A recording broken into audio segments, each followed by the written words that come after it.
السلام علیکم ورحمۃ اللہ وبرکاتہ۔ 21 پارہ آج ہم سٹارٹ کریں گے اس کی کوئز کے آنسرز اور ساتھ اس کی مختصر سی تشریح انشاءاللہ۔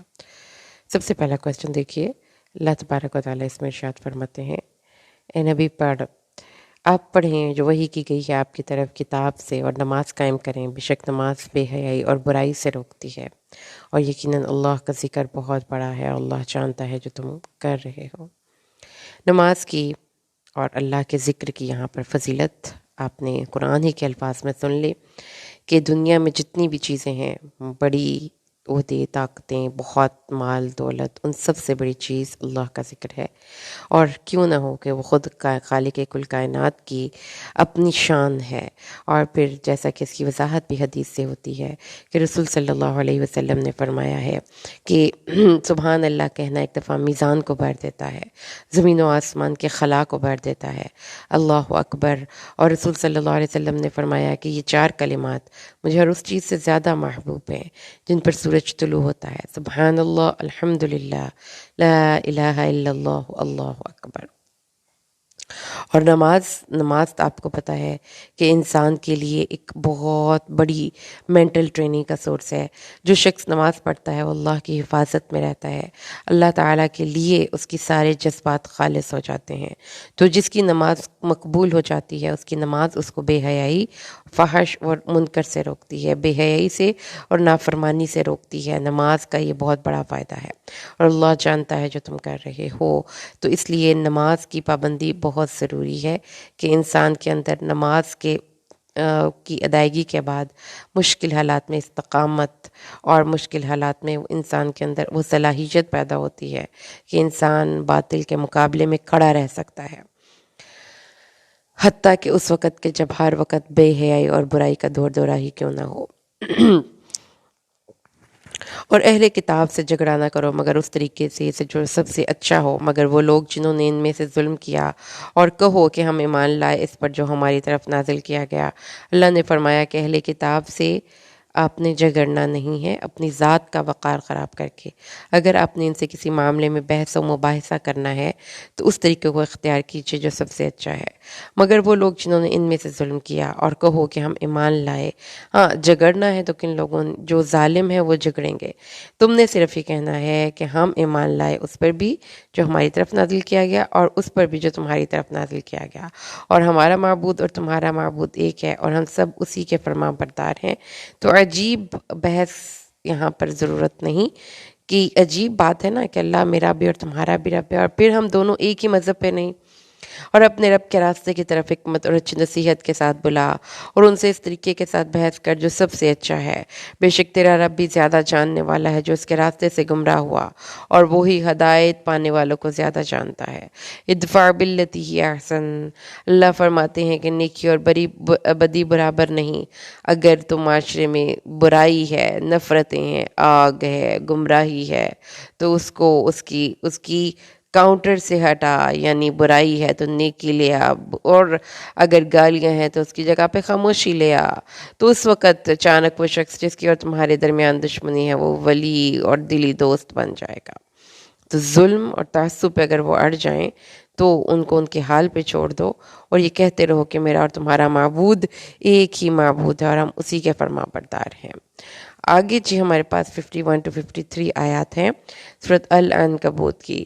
اللہ فرماتا ہے، کیا انہیں یہ کافی نہ ہوا؟ بے شک ہم نے تجھ پر کتاب نازل کی جو ان کے سامنے پڑھی جاتی ہے۔ یہ کن کی بات ہو رہی ہے؟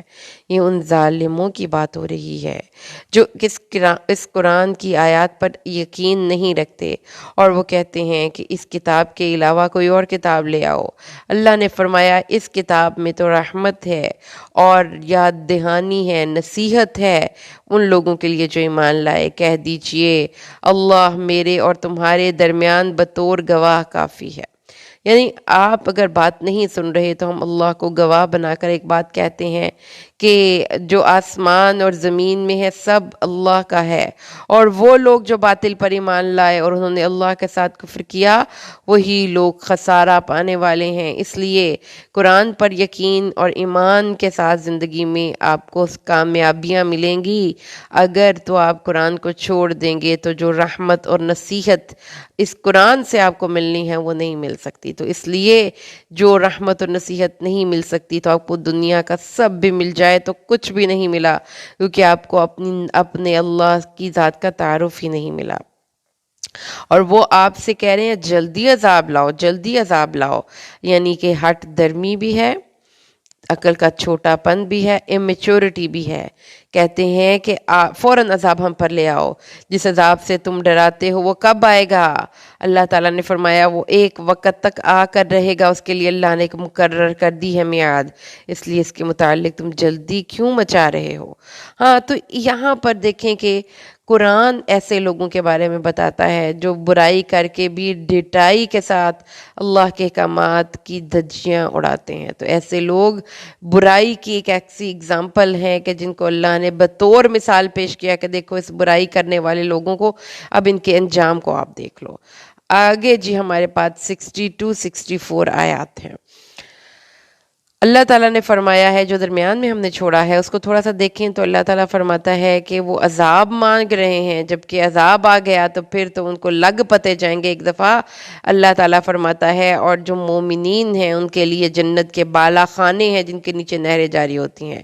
اور آگے آیت نمبر 60 جو ہمارے کوئز کا کویسچن نمبر 3 بن رہا ہے، اور بہت سے جانور ایسے ہیں جو اپنا رزق نہیں اٹھاتے، اللہ انہیں رزق دیتا ہے، اور تمہیں بھی وہی سب کچھ سننے والا سب کچھ جاننے والا ہے۔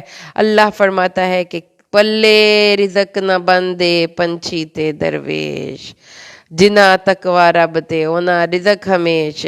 ایسے جاندار جو رزق نہیں اٹھاتے اللہ انہیں رزق دیتا ہے۔ دیکھو چرند پرند کو دیکھو، حشرات الارض کو دیکھو، زمین میں ڈینگنے والے سانپوں کو دیکھو، آسمان میں اڑنے والے پرندوں کو دیکھو، پانی میں تیرتی مچھلیوں کو دیکھو، کس کے پاس ہے ٹفن اور کس کے پاس ہے بینک بیلنس کے وہ اسے سنبھال کے رکھتا ہو پیسے کہ ہم کل کیا کھائیں گے۔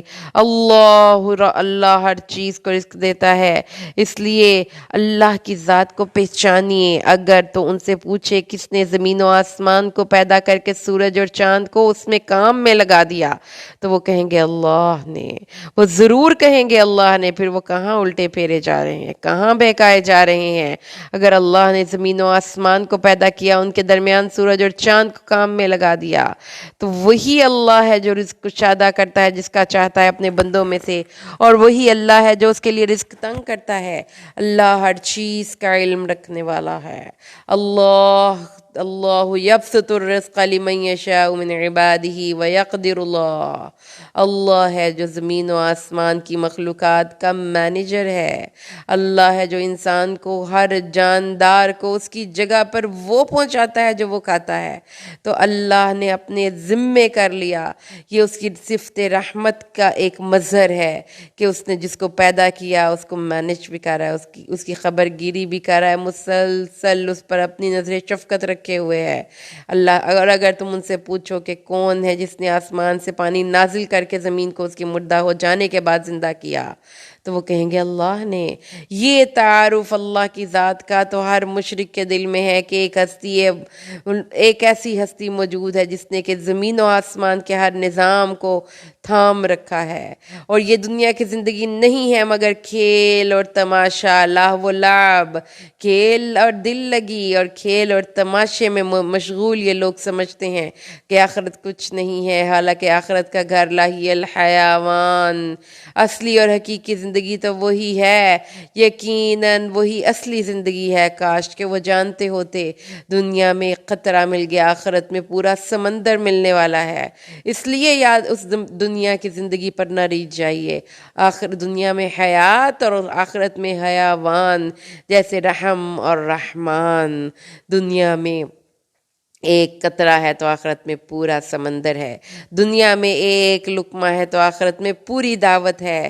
اس لیے اللہ کے اس آخرت کے دن کے لیے دنیا کی زندگی پہ اگر کچھ کمپرومائز کرنا بھی پڑتا ہے تو کر جائیے۔ اور جب وہ کشتی میں سوار ہوتے ہیں تو اللہ کو پکارتے ہیں اس حالت میں کہ اسی کے لیے عبادت کو خالص کرنے والے ہوتے ہیں۔ پھر جب وہ انہیں خشکی کی طرف نجات دے دیتا ہے تو اچانک وہ اس کے شریک بنانے لگتے ہیں۔ اللہ نے فرمایا جب کشتی میں سوار ہوتے ہو اور بڑی بڑی موجیں تھام لیتی ہیں تو پھر اس وقت سارے باطل معبود بھول جاتے ہیں، اس وقت خالص اللہ یاد آتا ہے جب تم اس بری مصیبت میں پھنس جاتے ہو۔ اس لیے اس بات کو ہمیشہ یاد رکھیے کہ اللہ تعالیٰ کی ذات کو ہم نے پہچاننا ہے، خوشی میں بھی اور غمی میں بھی۔ آگے چلیے تو ہمارے پاس نیکسٹ کویسچن بن جاتا ہے۔ اللہ تعالیٰ نے فرمایا، آیت نمبر 69 ہے، ہاں جی 69 میں اللہ فرماتا ہے وَالَّذِينَ جَاهَدُوا فِينَا لَنَهْدِيَنَّهُمْ سُبُلَنَا وَإِنَّ اللَّهَ لَمَعَ الْمُحْسِنِينَ، اور وہ لوگ جنہوں نے ہمارے بارے میں کوشش کی، کوشش کا اللہ اجر دیتا ہے۔ اللہ اس کو اپنے آپ کی طرف رہنمائی دے دیتا ہے، اپنے راستے کی رہنمائی دے دیتا ہے۔ ہدایت کا مطلب پتہ کیا ہے؟ نہ صرف یہ کہ راستہ دکھا دینا بلکہ اس کو راستے پر چلا دینا۔ اللہ اس کو اپنے راستے پر چلاتا ہے، کس کو؟ جو اللہ کے راستے میں کوشش کرنے کے لیے اپنے آپ کو آمادہ کرتا ہے۔ اور یاد رکھیے کہ اللہ محسنین کے ساتھ ہے، اللہ احسان کرنے والوں کے ساتھ ہے۔ اگلا کویسچن سورۃ روم سے ہے، سورۃ روم سورۃ نمبر 30 القرآن کی، اور اس کا کویسچن نمبر 5 بن رہا ہے اس کا، اور ہمارے پاس آیا 2 to 5 ہے۔ اللہ تعالیٰ فرماتے ہیں رومی مغلوب ہو گئے، قریب سب سے قریب سرزمین میں، اور اپنے مغلوب ہونے کے بعد ان قریب غالب آئیں گے۔ چند ہی سالوں میں یہ کام اللہ ہی کے اختیار میں ہے، پہلے بھی اور بعد میں بھی، اور اس دن مومن اللہ کی طرف سے ملنے والی رحمت پر خوش ہوں گے۔ ہاں جی، اس میں اللہ تعالیٰ نے بتایا کہ جو رومی تھے نا، وہ جب مسلمان مکہ میں تھے تو رومیوں اور فارسیوں کا آپس میں گھمسان کی رن ہوئی تھی جس میں فارسی جیت گئے تھے۔ تو اللہ تعالیٰ نے پھر وہ جو مشرکین تھے وہ خود بھی مشرک تھے، نیچرلی ان کی ہمدردیاں ان مشرکوں کے ساتھ تھی، بڑا خوش ہوئے کہ جس طرح انہوں نے ان کو مار دیا ہے، نکال دیا ہے زمین سے، ہم بھی تم پر غالب آئیں گے۔ تو اللہ نے پھر ایک پیش گوئی کی کہ ایسا نہیں ہوگا، تم نے جیسے ان کو مارا ہے ایسے ہی پھر یہ بھی تم لوگوں کو ماریں گے۔ اور پھر مسلمان جیسے ان قریب رومی غالب آئیں گے ایسے ہی مسلمان بھی غالب آئیں گے چند ہی سالوں میں۔ اللہ کا امر پہلے بھی تھا، یعنی کہ اللہ، اور پھر بعد میں بھی ہے، اور اللہ جس کی چاہتا ہے مدد کرتا ہے، اور اللہ تعالیٰ غالب حکمت والا ہے۔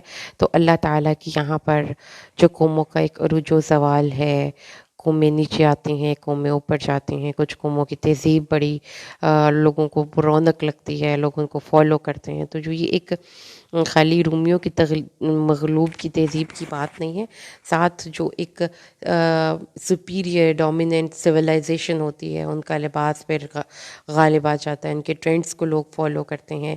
تو اللہ تعالیٰ فرماتا ہے کہ یہ ایسے ہی نہیں ہوتا، اللہ تعالیٰ کبھی کسی کو نیچے کرتا ہے اور کبھی اللہ تعالیٰ اس کو غالب کرتا ہے۔ یہ اللہ کا وعدہ ہے، اللہ اپنے وعدے کو خلاف نہیں کرتا، لیکن اکثر لوگ اس کو جانتے نہیں ہیں۔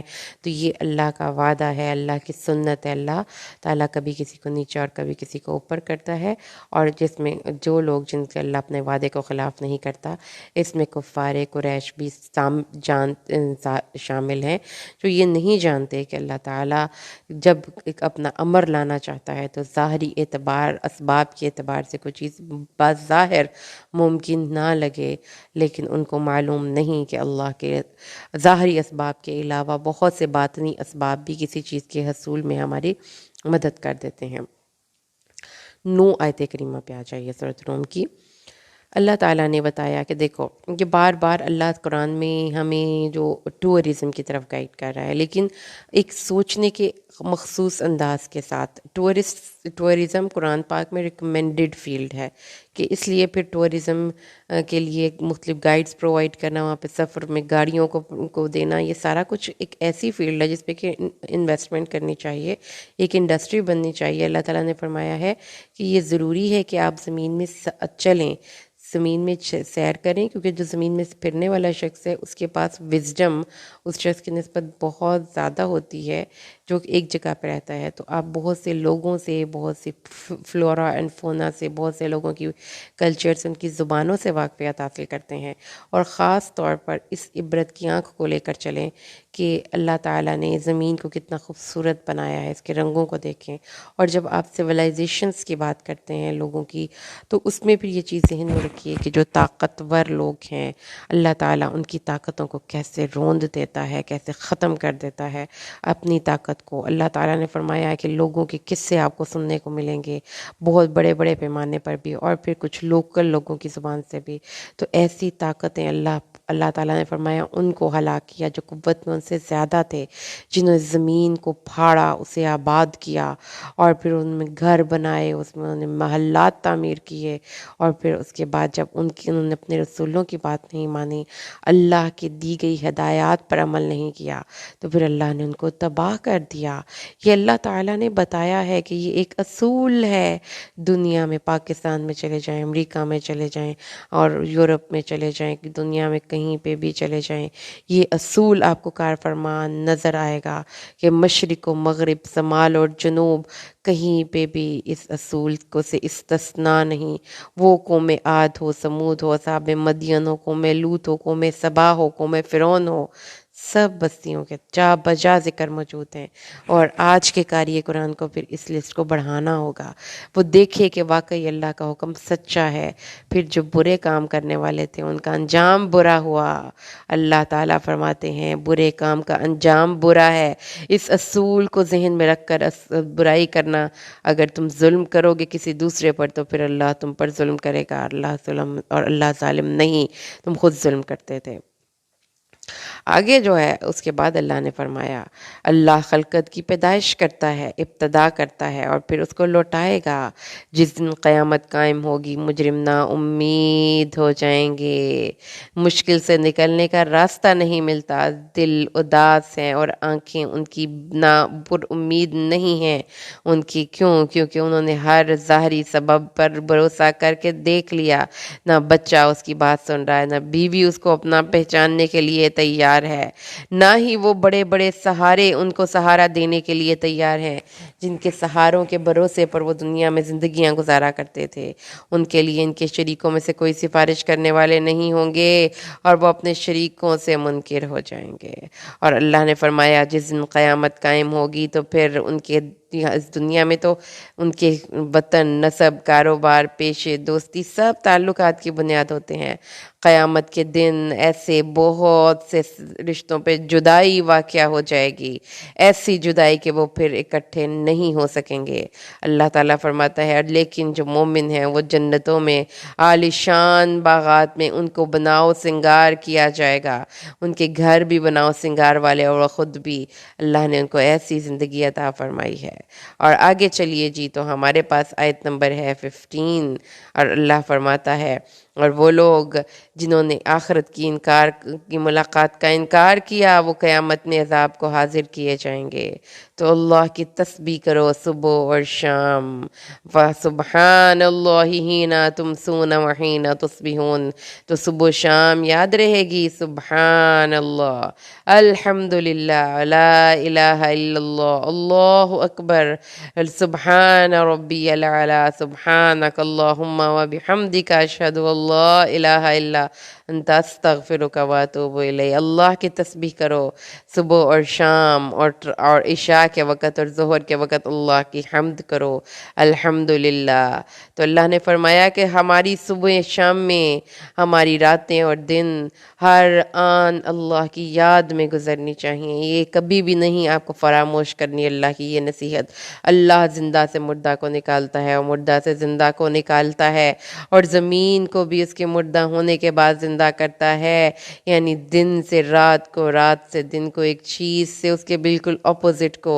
تو اسی طرح اللہ انسانوں میں سے زندہ اور مردہ نکالتا رہتا ہے۔ اللہ تعالیٰ فرماتا ہے تم نکالے جاؤ گے، اس لیے اللہ کی صفت پر یقین رکھو۔ جی اس کے بعد جو ہمارا ہے 20 to 25 آیات ہیں، اس کو ہم سٹڈی کرتے ہیں۔ اللہ تعالیٰ نے فرمایا یہاں پر کچھ اللہ کی قدرت کی خوبصورت نشانیوں کا ذکر ہے، اور اس کی نشانیوں میں سے ہے کہ اس نے تمہیں حقیر مٹی سے پیدا کیا، پھر اچانک تم بشر ہو جو زمین پر پھیل رہے ہو۔ یہ کائنات خود بنی نہ، یہ خود بخود چل رہی ہے، اسے اکیلے اللہ نے پیدا کیا ہے، وہی اسے چلاتا ہے۔ اللہ کی نشانیاں ہیں کہ اس نے تمہیں مٹی سے بنایا، اس کی نشانیاں ہیں کہ اللہ نے تمہارے لیے تمہی میں سے بیویاں پیدا کیں تاکہ تم ان کی طرف جا کر آرام پاؤ۔ اللہ کی کتاب کی حقانیت ہے۔ کسی بھی مرد سے پوچھ لیں اس کو سکون کہاں ملتا ہے، وہ کہتا ہے اپنے گھر جا کر۔ اللہ نے تمہارے درمیان دوستی اور محبت رکھ دی۔ یہ تم ایک اجنبی مرد اور اجنبی عورت آپس میں کیسے التفات اور محبت سے رہتے ہیں۔ اللہ نے فرمایا یہ ہے وہ اللہ کی رحمت اور اس کی نشانی۔ بیویاں تمہارے لیے نشانیاں ہیں، تمہاری اپنی ذات تمہارے لیے نشانیاں ہیں، تمہارے لیے زمین اور آسمان نشانیاں ہیں، پھر تمہارے لیے تمہاری زبان جو تم زبان سیکھتے اور بولتے ہو۔ پورے سلسلہ مخلوقات میں کچھ مخلوقات ہیں جن کو اللہ نے یہ قادر الکلام بنایا ہے کہ ان کی الفاظ عطا کیے ہیں۔ اللہ نے تمہارے رنگوں نسلوں کو علیحدہ علیحدہ کیا۔ اللہ تعالیٰ کی نشانیاں ہیں تاکہ ہم ان کو سن کر، ان کو دیکھ کر اللہ کو سمجھ سکیں، اللہ کی ذات کا تعارف حاصل کر سکیں۔ اور اس کی نشانیاں ہیں تمہارا رات اور دن کو سونا اور تمہارا اللہ کا فضل تلاش کرنا۔ تو نیند اللہ کی نشانی ہے۔ نیند پہ غور و فکر کیجئے، کیسے نیند میں انسان کو ریچارج ہو جاتی ہے اس کی انرجی، اور کیسے نیند لینے سے انسان فریش ہو جاتا ہے۔ اللہ نے فرمایا اور اس کی نشانیوں میں سے ہے کہ وہ تمہیں خوف اور لالچ کے ساتھ بجلی دکھاتا ہے اور آسمان سے پانی اتارتا ہے، پھر زمین کو اس کے مردہ ہونے کے بعد زندہ کرتا ہے۔ اللہ کی نشانی ہے بجلی، پانی، زمین کے مردہ پن میں سے زندگی کی بہار۔ اس میں یقیناً بہت سی نشانیاں ہیں۔ بارش امید بھی ہوتی ہے، فصل بھی تیار ہوتی ہے، اور جب بجلی گرتی ہے تو ساتھ خوف بھی لاحق ہو جاتا ہے۔ اور پھر اس کی نشانیوں سے ہے کہ زمین اور آسمان اللہ کے حکم سے قائم ہے۔ اللہ کی زمین کو اللہ نے قائم رکھا ہوا ہے۔ زمین کی طاقتیں، زمین بڑی خوفناک ہو سکتی ہے، کہیں پہ وہ اتنی نرم ہو جائے کہ آپ سمیت زمین میں سب کچھ دھنس جائے، اور کبھی وہ اتنی سخت ہو جائے کہ انسان اس پر چل پھر ہی نہ سکیں۔ اللہ نے فرمایا زمین تمہارے تابع ہے، زمین کو کھودتے ہو تو کھودتی چلی جاتی ہے، اس میں ہل چلاتے ہو تو وہ ہل چلنے کے لیے تمہیں بالکل تمہاری بات مانتی ہے۔ اور عظیم الشان چیزوں کو دیکھو، اپنے اپنے مدار اور گرد میں گردش کر رہی ہیں، سب ایک دائرے میں تیر رہے ہیں۔ جیسا کہ ایک جب آپ سوئی میں سیخ کو سلائی کو پروتے ہیں نا، جب کوئی کباب بنانے کے لیے، تو پھر اس کو آپ پھیرتے بھی رہتے ہیں تاکہ وہ پک جائے۔ ایسے ہی زمین کے نباتات اور پودوں کو پکانے کے لیے اللہ نے زمین کو ایک مدار دیا جس میں وہ پھر رہی ہے، اور سورج اس کے ارد گرد پھر کر ان چیزوں کو پکاتا ہے۔ پھر کبھی جب آپ کو کوئی چیز پکانی ہوتی ہے تو آپ چولہا ہلکا کر دیتے ہیں اللہ، اور کبھی کبھی چولہا بند کر دیتے ہیں اللہ۔ ایسے ہی زمین کے ہر نظام کو چلائے ہوئے ہے۔ اس لیے جب تمہیں زمین سے نکالنے کا وقت آئے گا تو ایک سور پھونکا جائے گا، زمین سے یک لخت تم نکل کر باہر آ جاؤ گے۔ ثُمَّ نُفِخَ فِيهِ أُخْرَىٰ فَإِذَا هُمْ قِيَامٌ يَنظُرُونَ۔ جب دوسری دفعہ سور میں پھونکا جائے گا تو وہ اچانک کھڑے ہو کر ایک دوسرے کو دیکھ رہے ہوں گے۔ اللہ کی نشانیوں کو دیکھو اور اللہ کی ذات کو پہچانو۔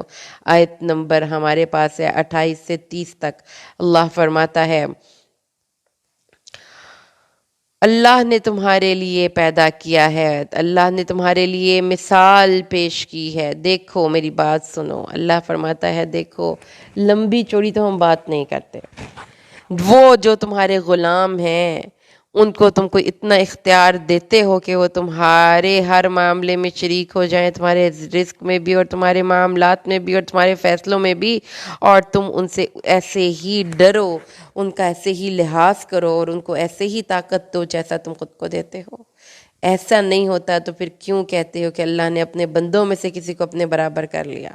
یہ نیچر ہی نہیں ہے. جو آپ سے انڈر ہوتے ہیں ان کو آپ رحمت کرتے ہیں ان پر، لیکن ان کو اپنے برابر نہیں کرتے.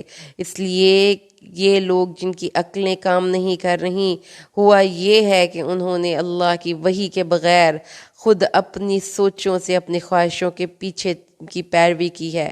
تو بھائی جو یہ حرکت کرتا ہے نا، بغیر علم کے ہدایت کی پیروی کرنے کی کوشش کرتا ہے، تو ان کے لیے اللہ جس کو گمراہ کر دے پھر اس کے لیے تو کوئی مددگار نہیں پائے گا. اور پھر اللہ نے آیت نمبر 30 میں سورۃ روم کی ارشاد فرمایا، تو ایک طرف ہو جاؤ، یعنی کہ جیسے بالکل آپ نے اپنا رخ ہر کسی سے موڑ لیا، اللہ کے لیے یکسو ہو جاؤ، کیونکہ یہی اللہ نے انسان کی فطرت میں رکھا ہے. انسان کی فطرت میں بے وفائی ہے ہی نہیں. انسان 10 لوگوں سے ایٹ اے ٹائم محبت نہیں کر سکتا. وہ شدید محبت کرتا ہے تو ایک سے ہی کرتا ہے، اور باقیوں سے اس کا تعلق ٹوٹ جاتا ہے. اللہ کی فطرت ہے، تو جیسا اللہ نے انسان کو فطرت پر پیدا کیا ہے ایسے اپنی فطرت رکھو سلیم، ایک اللہ سے محبت کرو اور اپنی ساری محبتیں اور جذبے اس اللہ کے لیے خالص کر دو، اللہ تعالیٰ کے لیے خالص کر دو. 10 معبودوں کو تم ایٹ اے ٹائم لے کر کے ساتھ اپنی افیلیشن شو کرتے ہو، تو اس کا مطلب یہ ہے کہ تم نے اپنی نیچر کو خراب کیا. جیسا کہ اللہ نے تمہیں دی تھی نا، اسے ہٹ کر تم نے اپنی نیچر کو خراب کیا ہے. آیت نمبر 30 اللہ فرماتا ہے، اور اس کے بعد جو ہمارا اگلا کویسچن کو اس کا بن رہا ہے وہ ہے 34 سے اور 236. جب انسان کو کوئی تکلیف پہنچتی ہے تو وہ اللہ کو پکارتا ہے بڑا عاجزی سے، اور جب کوئی رحمت ملتی ہے تو وہ اللہ کے ساتھ شرک ٹھہرانے لگتا ہے.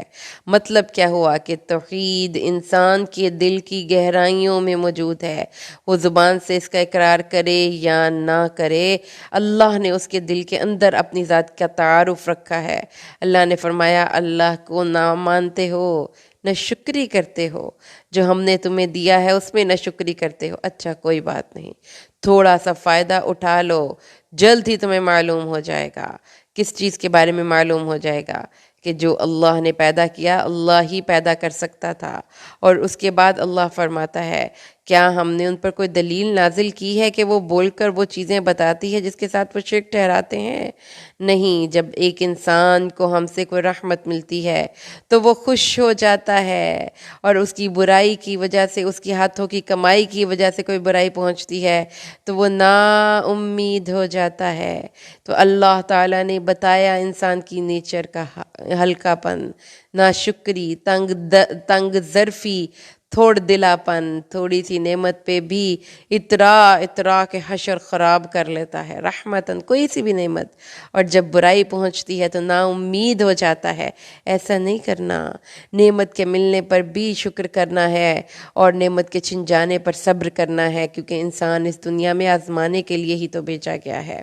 آگے ہمارے پاس جو آخری ہماری آیتیں ہیں وہ ہماری 48 سے 54 تک جائیں گی.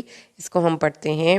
اللہ تعالیٰ ارشاد فرماتا ہے آیت نمبر 48، اللہ وہ ہے جو ہوائیں بھیجتا ہے تو وہ بادلوں کو ابھارتی ہیں، پھر وہ اسے آسمان میں پھیلا دیتا ہے جیسے چاہتا ہے، اور وہ اسے ٹکڑے ٹکڑے کر دیتا ہے. تو بارش کو دیکھتا ہے کہ اس کے درمیان سے نکل رہی ہے.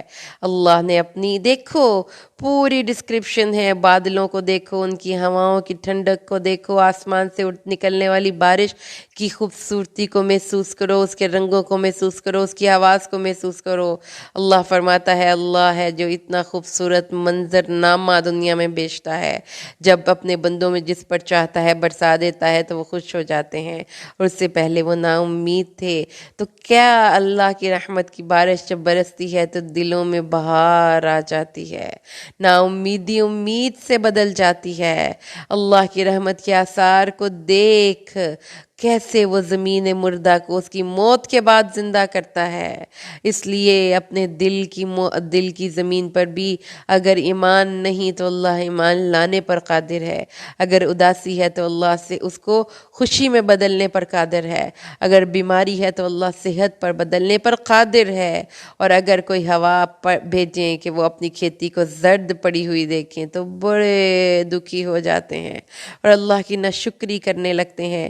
انسان ہے نا، چھوٹا ہے، اللہ تعالیٰ کو پتہ ہے، جلدی جلدی ریئیکشن شو کر دیتا ہے، دکھ میں بھی اور خوشی میں بھی۔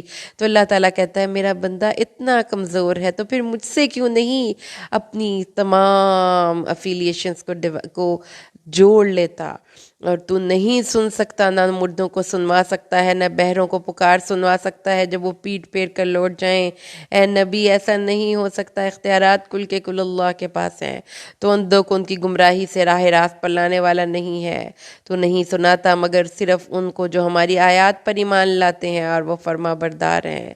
اللہ وہ ہے جس نے تمہیں کمزوری سے پیدا کیا، اللہ نے تمہیں چھوٹا سا بچہ بنایا، تم تو اپنا کھانا بھی نہیں لے سکتے تھے، تم تو اپنا پخانہ بھی صاف نہیں کر سکتے تھے۔ کیا ہے تمہارا کیا ہے تمہاری اصل، کس بات پہ کرتے ہو؟ کمزوری کے بعد اللہ نے قوت دی، وہ نہ چاہتا تو تم اپنے پاؤں پہ کھڑے بھی نہیں ہو سکتے تھے، وہ نہ چاہتا تو تم اپنی آنکھوں سے دیکھ بھی نہیں سکتے تھے، وہ نہ چاہتا تم بول بھی نہیں سکتے تھے، پھر تمہیں قوت کے بعد کمزور اور بوڑھا بنا دیا۔ اللہ نے تمہاری اس آیت میں پوری انسان کے تمام ادوار کا زندگی کے ذکر کر دیا۔ وہ پیدا کرتا ہے جو چاہتا ہے، وہی سب کچھ پیدا کرنے والا ہے، ہر چیز پر قادر ہے۔ مٹی سے بنا کر نطفے سے لوتھڑے سے جمے ہوئے خون سے پھر ہڈیاں بنائی، پھر ہڈیوں پر گوشت پہنایا، پھر روح پونکی، پھر ماں کے پیٹ سے ضعیف اور نحیف نکلتا ہے، پھر بڑا ہو کر مضبوط ہوتا ہے، بچپن سے زمانے کی اور جوانی دیکھتا ہے، جوانی سے بڑھاپا اور آخر کار قوا مزمحل ہونا شروع ہو جاتے ہیں اور طاقتیں جواب دے جاتی ہیں۔ یہ طاقت کے بعد کمزوری بھی قابل عبرت ہے۔ اللہ کہتا ہے دیکھو تو صحیح اپنی زندگی کا سفر، تمہیں اٹھنا بیٹھنا چلنا پھرنا دیکھنا پکڑنا، ہر طاقت تمہاری گھٹ گھٹ رفتہ رفتہ جواب دے جاتی ہے۔ دانت ٹوٹ گئے، بال سفید ہو گئے، جو چاہتا ہے کرنا وہ اس کو اللہ نے فرمایا سب اللہ کے غلام ہیں۔ اس لیے اللہ کے سامنے عاجزی کرو، اپنی کسی طاقت پہ مت اکڑو۔ جس دن قیامت کی گھڑی قائم ہوگی تو مشرک قسمیں کھائیں گے وہ ایک گھڑی کے سوا نہیں ٹھہرے۔ تو وہ لوگ جن کو علم دیا گیا تھا وہ کہیں گے اللہ کی کتاب میں تو تم قیامت کے دن تک موجود تھے، تمہیں عقل شعور نہیں تھی۔ جب تمہیں شعور ہوتا نا کہ تمہارے پاس، تمہارے بس، تمہارے اختیار میں کچھ نہیں، تو اللہ کو بڑا جان کر زندگی گزارتے۔ تو بس آج وہ دن ہے کہ جن لوگوں نے ظلم کیا ان کی عذر و معذرت، ان کے ایکسکیوزز، ان کے سوری کوئی فائدہ نہیں۔ اس لیے اس دنیا میں سوری کر کے جائیے۔ اللہ نے اس قرآن میں لوگوں کے لیے ہر مثال بیان کر دی ہے، اس لیے اللہ تعالیٰ کے قرآن کو سمجھ کے پڑھیں۔ ہر سچویشن اور ہر کیریکٹر اس دنیا میں جو ہو سکتا ہے، پاسیبلٹی ہے، اللہ نے اس کا ریفرنس قرآن میں دے دیا۔ اسی طرح اللہ ان لوگوں کے دلوں پر مہر لگا دیتا ہے جو کورے ہیں، جن کے دل ہدایت سے خالی ہیں۔ تو صبر کیجئے اے نبی، صبر کیجئے، یقیناً اللہ کا وعدہ سچا ہے، اور وہ لوگ تجھے ہرگز ہلکا نہ کر دیں جو یقین نہیں رکھتے، یعنی آپ تھوڑ دلے پن اور جلد بازی کا مظاہرہ نہ کریں، اللہ کے ذات پر بھروسہ رکھیں۔ سورۃ لقمان کا سٹارٹ جو ہے یہ دیکھیے، اللہ تعالیٰ نے الف لام میم کہہ کر اس میں فرمایا کہ یہ حکمت والی کتاب کی آیات ہیں جو ہدایت اور رحمت ہے محسنین کے لیے۔ ہدایت اور رحمت، تو کتاب یہ دو بہت اہم نام یہاں پر ہیں کہ اللہ کی طرف سے ہدایت ہے، تو ہدایت کو آپ بڑا کوئی ڈیفیکلٹ ورڈ نہ بنائیں، سمپل جیسے ہدایات نہیں ہوتی کوئی کام کرنے کے لیے پہلے سے کہا جاتا ہے کہ جی آپ نے ایسے کرنا ہے اور ایسے کرنا ہے۔ آپ کسی کو کوکنگ کے لیے ہدایات دے رہے ہیں، کوئی کسی نے کھانا پکانا ہے یا کوئی کپڑے سینے ہیں یا کوئی ویسے ہی روڈ بنانا ہے کسی نے، تو وہ سارے ان کو ہدایت دیتے ہیں پہلے. جو کام ہمیں نہیں نا پتہ ہوتا، جس راستے کے بارے میں ہمیں پتہ نہیں ہوتا، تو ہم لازمی بات ہے ہدایت لیتے ہیں. تو جب آپ کو ہدایت مل جاتی ہے تو وہ کام ٹھیک طریقے سے ہو جاتا ہے. مطلب کہنے کا یہ ہے کہ کوئی بڑا آپ کو اس کام کو سپروائز کر رہا ہے، آپ کو اس بات پہ سمجھا رہا ہے کہ یہ کام کیسے کرنا ہے. تو جو ہدایات پر فوکس کرتے ہیں، پھر وہ سب سے پہلے تو اپنے آپ کو درست کرتے ہیں، کیونکہ کوئی بھی بڑا کام کرنے سے پہلے انسان کو اپنے اندر کو سٹرونگ کرنا ہوتا ہے. تو جو اندر کی اسٹرینتھ ہے وہ نماز سے ہوگی، زکوٰۃ سے ہوگی، آخرت کے یقین سے ہوگی. نماز یعنی کہ آپ کی بدنی عبادت ہے، زکوٰۃ آپ کی مالی عبادت ہے کہ آپ نے سارا کچھ خود ہی نہیں رکھ لینا، اس کو غریبوں میں بھی تقسیم کرنا ہے. اور پھر اللہ تعالیٰ نے فرمایا کہ آخرت کا یقین ان کو ٹریک پر رکھنے کے لیے بہت ضروری ہے، تاکہ ان کو پتہ چلے کہ اگر کچھ ہم سے چھن بھی رہا ہے دنیا میں تو ہمیں اس سے بہتر آخرت میں مل جائے گا. تو یہ لوگ ہدایت پر ہیں اور یہی لوگ فلاح پانے والے ہیں. اچھا، اس کے بعد اللہ تعالیٰ نے فرمایا ہے کہ لوگوں میں سے بعض وہ ہیں جو غافل کر دینے والی بات خریدتے اور بیچتے ہیں. یشتری میں بیچنا اور خریدنا، بیع اور خرید دونوں آ جاتا ہے. تو آپ دیکھیں کہ وہ لوگ جو ہر وہ چیز جو انسان کو اصل مقصد سے غافل کر دے وہ لہو ہے. تو کھیل کود بیہودہ باتیں، جس میں اب اگر آپ دیکھیں تو سارے ناولز، ٹی وی ڈراماز اور یہ فلم انڈسٹری اور اس کے بعد یہ ٹک ٹاک انڈسٹری اور یہ لائکی اور اس طرح سے جو بھی اس وقت ایپس لانچ کی گئی ہیں، یہ جو ساری گیمنگ کی انڈسٹری ہے، اللہ تعالیٰ نے فرمایا ہے اس کے پیچھے جو ایک سوچ ہے وہ کیا ہے کہ انسان کو بغیر علم کے اللہ کے راستے سے روکے اور اس کو مذاق بنائے. یہ لوگ ہیں جو کہ ذلیل کرنے والے عذاب میں ہیں. جب اس پر ہماری نشانیاں پڑھی جاتی ہیں قرآن پاک کی، تو اب ظاہر ہے کہ ایک آپ کا ایک فوکس آؤٹ ہو گیا نا آخرت. تو جب اس کو کہا جاتا ہے کہ قرآن پڑھ لو، نماز پڑھ لو، تو وہ اس کو نا یہ چیزیں بڑی بری لگتی ہیں. تکبر کرتے ہوئے منہ پھیر لیتا ہے. تکبر کا جو لفظ ہے اس کی تحقیق کریں تو یہ ہوتا ہے کہ اپنے آپ کی جو آپ سوچ رہے ہیں، جو کر رہے ہیں، وہ آپ کو بڑا اچھا لگے اور آپ دوسروں کی بات کو امپورٹنس نہ دیں. باطر الحق، جو حق بات بتا رہے اس کی بات نہ سنیں اور لوگوں کو کمتر سمجھے. تو اللہ نے فرمایا ہے گویا اس نے سنی ہی نہیں، گویا اس کے کانوں میں اس بات کو سن کر. اب دیکھیں کہ یہ بالکل قرآن کی کتنی حقانیت ہے. ہم جو مدرس یا ٹیچرز خاص طور پر بڑے جب کسی چھوٹوں کو کوئی بات بتاتے ہیں تو ان کا سیم ریئیکشن ہوتا ہے، منہ پھیرتا ہے، گویا اس نے سنی ہی نہیں، گویا اس کے کانوں میں بوجھ ہے. یعنی کہ آپ کو نصیحت کی بات کریں گے تو ان کو اتنی ہی بری لگے گی. اللہ نے فرمایا اس کے پیچھے وجہ کیا تھی؟ کیونکہ وہ غفلت میں تھے، انہوں نے اچھے لوگوں کا ساتھ نہیں پایا. لیکن جو نیک اعمال کرنے والے لوگ ہیں ان کے لیے نعمت کے باغات ہیں. اچھا، اس کے بعد اگر ہم آگے چلیں کویسچن نمبر 13 میں، تو ہمارا جو آیات ہم اس میں اسٹڈی کریں گے وہ 12 to 19 ہوں گی. تو ہم آیت نمبر 12 پہ چلے جاتے ہیں. اللہ تعالیٰ نے فرمایا لقمان کو ہم نے حکمت دی تھی. لقمان کے بارے میں اگر آپ تحقیق کریں تو وہ کوئی نبی وغیرہ نہیں تھے، لیکن یہ ہے کہ وہ ایک ایسے قلب سلیم رکھنے والے انسان تھے جنہوں نے اپنے اندر کی خیر کے ذریعے ہی بہت سی اچھی باتوں کے بارے میں اللہ نے ان کو حکمت اور دانائی عطا کی تھی. تو اللہ نے دی تھی، اللہ نے اس کا کنیکشن خود سے جوڑا ہے. تو جو بھی بندہ حکیم ہے، دانا ہے، اچھی عمدہ گفتگو کرتا ہے، وہ اللہ ہی کی عطا ہے. ہم نے لقمان کو حکمت دی. اللہ کا شکر کرو، اور جو شکر کرتا ہے یعنی اللہ کا شکر کرتا ہے تو وہ اپنے ہی لیے شکر کرتا ہے، اور جس نے ناشکری کی تو اللہ بے نیاز ہے، تعریفوں والا ہے، بہت تعریفوں والا ہے. تو کون تھے لقمان؟ مطلب لقمان کے بارے میں بہت سی تفاسیر میں بہت کچھ لکھا ہوا ہے، لیکن ان کی پورے حسب و نسب کے بارے میں بھی جاننا کوئی اتنا ضروری نہیں. اللہ تعالیٰ نے صرف یہ بتایا کہ حضرت لقمان جو ہیں وہ بہت ہی عقل مند اور دانا انسان تھے. اور اس کے بعد لقمان نے اپنے بیٹے سے کہا کہ وہ اسے نصیحت کر رہے تھے، اے میرے بیٹے یا بنیا. تو ان کا طرز تخاطب دیکھیے، انتہائی محبت سے وہ اپنے بیٹے کو کچھ چیزوں کے بارے میں نصیحت کر رہے ہیں.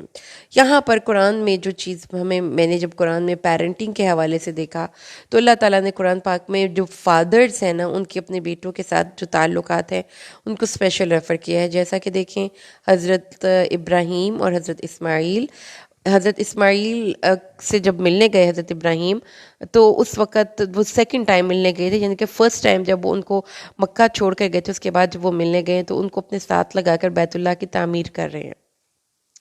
حضرت یعقوب اور حضرت یوسف، اور پھر حضرت یعقوب ایز اے فادر، کہ بچوں سے غلطی ہو گئی تو انہوں نے ان کو کیسے ٹریٹ کیا، بچوں کو انہوں نے ان کے لیے استغفار کی، اپنے بیٹے سے وہ کیسے نصیحتیں کر رہے ہیں، اور اب حضرت لقمان اور ان کا بیٹا۔ تو یہاں پر اللہ نے بتایا کہ ان کو حکمت تو دی تھی، لیکن ایٹ دا سیم ٹائم ہی was a very good father.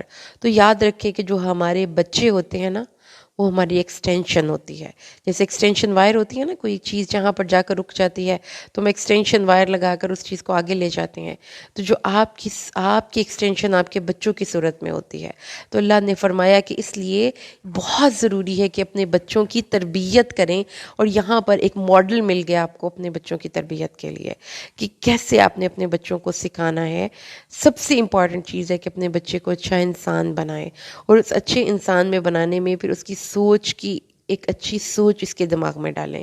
تو سب سے پہلے انہوں نے کہا حضرت لقمان نے کہ زمین و آسمان کو بنانے والے کے جب مقام کو پہچانو گے نا، تو اس وقت پھر تم اس کا حق دو گے، کیونکہ اللہ کا حق کیا ہے جس نے ہمیں پیدا کیا، کہ ہم اس کے احکامات کو مانیں، کیونکہ جس نے ہمیں اتنے پیار سے پیدا کیا وہ کبھی بھی ہمیں کوئی غلط بات نہیں کرنے کو کہہ سکتا۔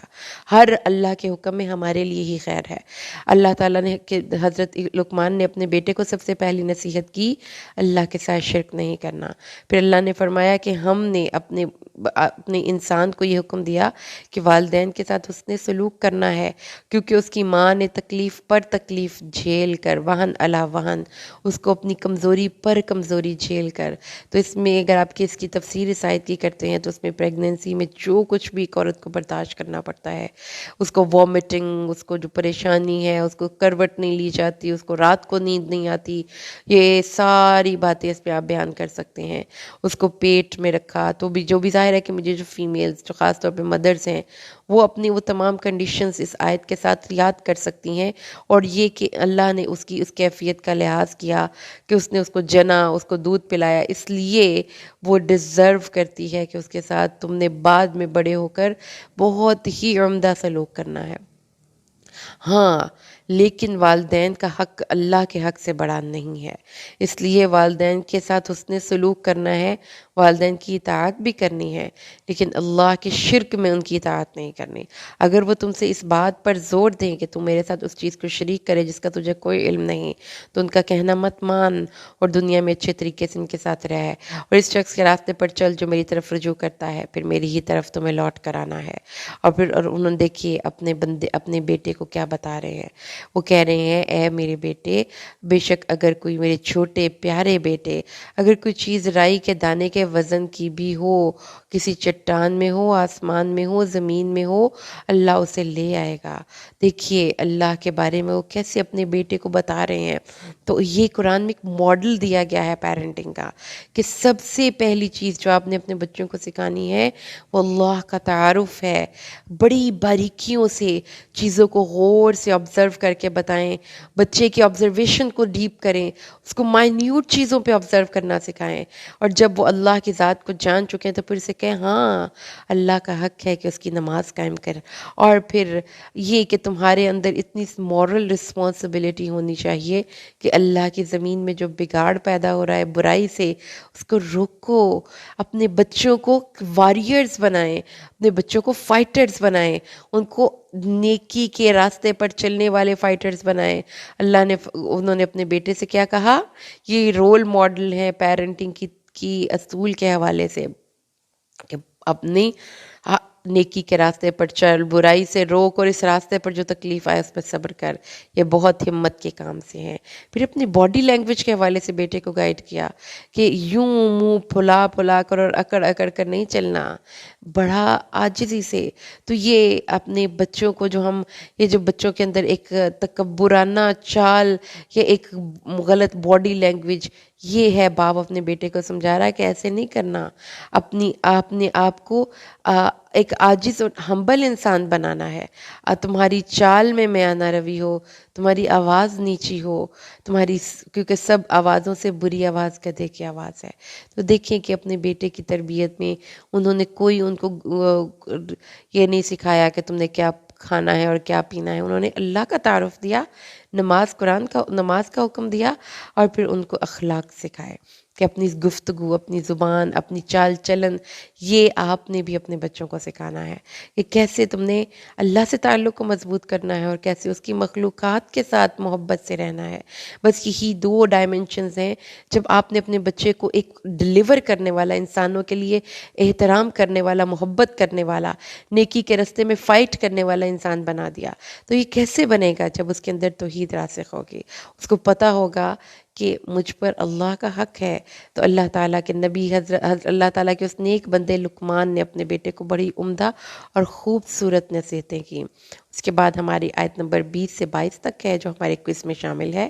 اللہ تعالیٰ فرماتے ہیں، کیا انہوں نے نہیں دیکھا؟ دیکھیں، آنکھیں کھولیں. اللہ نے جو کچھ آسمان اور جو زمین میں ہے تمہاری خاطر کام پر لگا دیا اور تم پر اپنی نعمتیں کھلی اور ظاہر پوری کر دیں. ہواؤں سے لے کر، بادلوں سے لے کر، آسمان میں اڑنے والے پرندوں سے لے کر حشرات الارض، ہر چیز انسان کے فائدے کے لیے ہے. آپ اس پہ پورے کے پورے تھیسز لکھ سکتے ہیں، پورے 5 گھنٹے کی ڈاکیومنٹریز بنا سکتے ہیں کہ کیسے کائنات کا ایک نظام مربوط بھی ہے، منظم بھی ہے، اور پھر وہ دوسروں کو ڈلیور کر رہا ہے. دیکھیں کہ کیسے ایک دوسرے کے لیے کام کر رہے ہیں، کیسے ایک دوسرے کے ساتھ مل کر کام کر رہے ہیں. اللہ اور لوگوں میں سے کوئی وہ بھی ہے جس کو کوئی علم نہیں، کوئی ہدایت نہیں، کوئی کتاب نہیں، اس کے پاس کچھ نہیں، لیکن وہ اندھیرے میں رہ کر بھی اللہ کے بارے میں جھگڑا کرتا ہے. اور جب اس کو کہا جاتا ہے کہ اللہ نے جو نازل کیا ہے اس کی پیروی کرو، تو اس کو وہ پیروی کرنے کے لیے کہتے ہیں نہیں بھائی، ہم اپنی ٹریڈیشنز کو فالو کریں گے، ہم اپنے رسم و رواج کو فالو کریں گے. تو یہ بات ہر وہ شخص آپ دیکھیں، کسی کی گھر فوتگی پہ جا کر دیکھ لیں، کسی کی شادی پہ جا کے دیکھ لیں، آپ ویسے کسی کو اللہ کے بارے میں بتا کر دیکھ لیں، وہ کہتے ہیں ہم اسی کی پیروی کریں گے جس پر ہم نے اپنے باپ دادا کو پایا ہے. تو جو یہ ہم ٹریڈیشنز کو فالو کرتے ہیں، اس اللہ کی کتاب کے مقابلے میں اپنے جہلا اور اسلاف کو پکڑتے ہیں، تو اللہ فرماتا ہے کیا شیطان ان کو بری بھڑکتی ہوئی عذاب آگ کی طرف بلائے تو بھی وہ اپنے باپ دادا کی ہی پیروی کیے چلے جائیں گے. تو یہ جو ٹرینڈ فالوئنگ ہے، خاص طور پر ٹریڈیشنز کو فالو کرنا ہے، اس سے قرآن منع کرتا ہے، کہتا ہے اپنے آپ کو یہ ان تمام چینز سے آزاد کر کے براڈ مائنڈڈ ہوں. غلط کر رہے تھے میرے ماں باپ تو اس کو تسلیم کر کے اپنی غلطی درست کر دیں. اور جو شخص اپنا چہرہ اللہ کے سپرد کر دے اور وہ نیکی کرنے والا ہو، اپنا چہرہ مطلب یہ کہ اس نے اپنی ول کو، اپنی خواہش کو اللہ کی مرضی کے تابع کر دیا، اور یقیناً اس نے ایک مضبوط کڑے کو اچھی طرح پکڑ لیا، اور تمام کاموں کا انجام اللہ ہی کی طرف ہے. اللہ تعالیٰ کا اس نے ہاتھ پکڑ لیا، اب اللہ اس کو گمراہ نہیں ہونے دے گا. اور جو کفر کرتا ہے تو اس کے کفر تجھے غم میں نہ ڈالے، ہماری ہی طرف ان کا لوٹ کر آنا ہے، اس لیے ہم ان کو بتائیں گے جو انہوں نے کیا. یہ یاد رکھیے کہ اپنا چہرہ اللہ کے لیے متی کر دینا ہے. اس کے بعد جی ہمارے پاس 27 آیت کریمہ آ جاتی ہے جس میں اللہ فرماتا ہے اگر ایسا ہوتا کہ زمین میں جو بھی درخت نقل میں بن جاتے اور سمندر اس کی سیاہی ہوتے، جس کے بعد 7 سمندر اور آ جاتے، تو بھی اللہ کے کلمات ختم نہ ہوتے. اللہ غنی ہے، اللہ کائنات کا خالق ہے، جو کچھ بھی زمین میں ہے سب کے خزانے اللہ کے پاس ہیں، اللہ کے سامنے سب محتاج ہیں، اللہ کی ملکیت میں کوئی کمی نہیں ہو سکتی. اللہ کی ابتدا ہے، نہ کوئی انتہا ہے، اس کے کلمات بے انتہا ہیں اور نہ ہی ان کا شمار ہو سکتا ہے. اللہ کا ایک کلمہ کن ان جیسے بلکہ ان سے کئی گنا بڑے بڑے جہان پیدا کر سکتا ہے. ایسے مالک کے ایسے مالک کے ملک کو زوال نہیں، وہ کبھی محتاج نہیں، وہ ہمیشہ سے غنی ہے، وہ عزیز ہے، وہ حکیم ہے۔ اللہ کی ذات، اس کی عظمت، اس کے جلال، اس کی صفات، اس کے اسماء حسنہ، اس کے کلمات کاملہ کا احاطہ کوئی انسان کر سکتا ہے، نہ ہی کسی کی تحریر میں آ سکتا ہے، نہ ہی کسی کو اس کی حقیقت کا علم ہو سکتا ہے۔ اسی لیے تو رسول صلی اللہ علیہ وسلم نے فرمایا تھا کہ آپ کی ثنا کا حق ہی نہیں ادا ہو سکتا، اس طرح جیسے تو ہے تو خود اپنی ثنا کر لے۔ تو اللہ نے فرمایا کہ اگر 7 سمندر کو سیاہی بنا دیا جائے اور درختوں کو قلم بنا دیا جائے تو لکھنا شروع کرے، 7 سمندروں کی سیاہی ختم ہو جائے گی، حتیٰ کہ 7 سمندر اس جیسے اور بھر دیے جائیں سیاہی کے لیے تو بھی اللہ کی عظمت و جلال و صفات پر دلالت کرتے ہوئے کلمات ختم نہیں ہو سکتے، حتیٰ کہ قلم ٹوٹ جائیں گے اور سمندروں کا پانی ختم ہو جائے گا۔ اللہ اکبر، کیسی عظیم الشان ذات ہے ہمارے رب کی۔ آیت نمبر ہمارے پاس آ جاتی ہے، جو اگلی آیات ہے ہمارے پاس 29 سے 34 تک، آئیے ہم اس کی تلاوت کرتے ہیں۔ اللہ نے کیا تو نے نہ دیکھا، بے شک اللہ رات کو دن میں داخل کرتا ہے اور دن کو رات میں، اس نے سورج اور چاند کو مسخر کر دیا ہے، ہر ایک ایک مقرر وقت تک چل رہا ہے۔ اللہ نے رات اور دن کو اپنی قدرت کی نشانی بنائے، یہ ہے اللہ۔ اللہ اس سے پوری طرح باخبر ہے جو تم کر رہے ہو، اللہ سے کوئی بھی چیز مخفی نہیں ہے۔ یہ اس لیے ہے کہ اللہ ہی سب باتوں کو جانتا ہے، برحق ہے، اور جو بھی اللہ کے سوا تم پکارتے وہ سب باطل ہیں، اور اللہ بے حد بلند بہت بڑا ہے۔ کیا تو نے نہ دیکھا کہ کشتیاں سمندر میں اللہ کی نعمت سے چلتی ہیں؟ اللہ کی نعمت، کشتیاں، بحری جہاز سمندر میں اللہ چلاتا ہے تاکہ تم جا کر سمندر میں بھی اللہ کی قدرت کی نشانیاں دیکھو۔ اس میں اللہ کے ہر بڑے صابر، بڑے شاکر کے لیے بہت سی نشانیاں ہیں، اور جب انہیں سائبانوں جیسی کوئی موج ڈھانپ لیتی ہے، بڑی بڑی موجیں سمندر میں، تبھی تو اللہ نے تمہیں سمندر میں بھیجا تاکہ تم جا کر اس عظیم الشان پانی میں اللہ کی قدرت اور کاریگری کو دیکھ سکو، اور جب وہاں پر جا کر تمہیں بوجھیں ڈھانپتی ہیں تو اس وقت تمہارے دل میں کوئی اور معبود نہیں ہوتا۔ اللہ نے دل کے اندر کی حالت بتائی، ہر مشرک، ہر کافر اس وقت خالص اللہ کو پکارتا ہے، پھر جب اس وقت وہ اس کو اس طوفان سے بچا کر خشکی پر لے آتا ہے تو دل کی حالت بدل جاتی ہے، اور پھر اپنے معبود اور اپنے شریک یہ ہیں۔ اللہ فرماتا ہے ہماری آیتوں کا انکار نہیں کرتے مگر وہ جو اللہ کا عہد توڑ دینے والے ہوتے ہیں اور بے حد نہ شکرے ہوتے ہیں۔ اے انسانوں، اپنے رب کا تقوی اختیار کرو، ڈر جاؤ، اپنے رب سے ڈر جاؤ جس نے تمہیں عدم سے وجود بخشا، جو اب بھی تمہاری زندگی کو مینٹین کرنے کے لیے تمام اسباب بہم پہنچا رہا ہے، اور اس دن سے ڈر جاؤ جس دن نہ باپ اپنے بیٹے کے کام آئے گا، نہ کوئی بیٹا ہی ایسا ہوگا جو اپنے باپ کے کسی کام آنے والا ہو۔ یاد رکھو اللہ کا وعدہ تو برحق ہے، دیکھنا کہیں تمہیں دنیا کی زندگی دھوکے میں نہ ڈال دے، کہیں وہ دغاباز شیطان اللہ کے بارے میں تمہیں دھوکے میں نہ ڈال دے۔ اللہ سے بچ، اللہ کی نافرمانی سے بچ کر زندگی گزارنا، ایسا نہ ہو کہ دنیا کی زندگی میں تمہیں دھوکہ ڈال دے۔ انسان سمجھتا ہے یہ دنیا ہی کی زندگی بس میری زندگی ہے، جینا مرنا بس یہی کچھ ہے، اس کے بعد کی زندگی نہیں، جو کرنا ہے یہیں پہ کر لو۔ اس لیے اللہ نے فرمایا نہیں، آخرت پہ یقین رکھو، اللہ سے ملاقات پہ یقین رکھو، جان لو کہ بے شک اللہ کے پاس قیامت کا علم ہے، وہ بارش برساتا ہے اور وہ جانتا ہے جو ماؤں کے پیٹوں میں ہے، اور کوئی شخص نہیں جانتا کہ اس کا کل کیا، آنے والا کل اس کی زندگی میں کیا لائے گا۔ اللہ نے اور کوئی نہیں جانتا کہ اس کی وفات کس زمین پہ ہوگی۔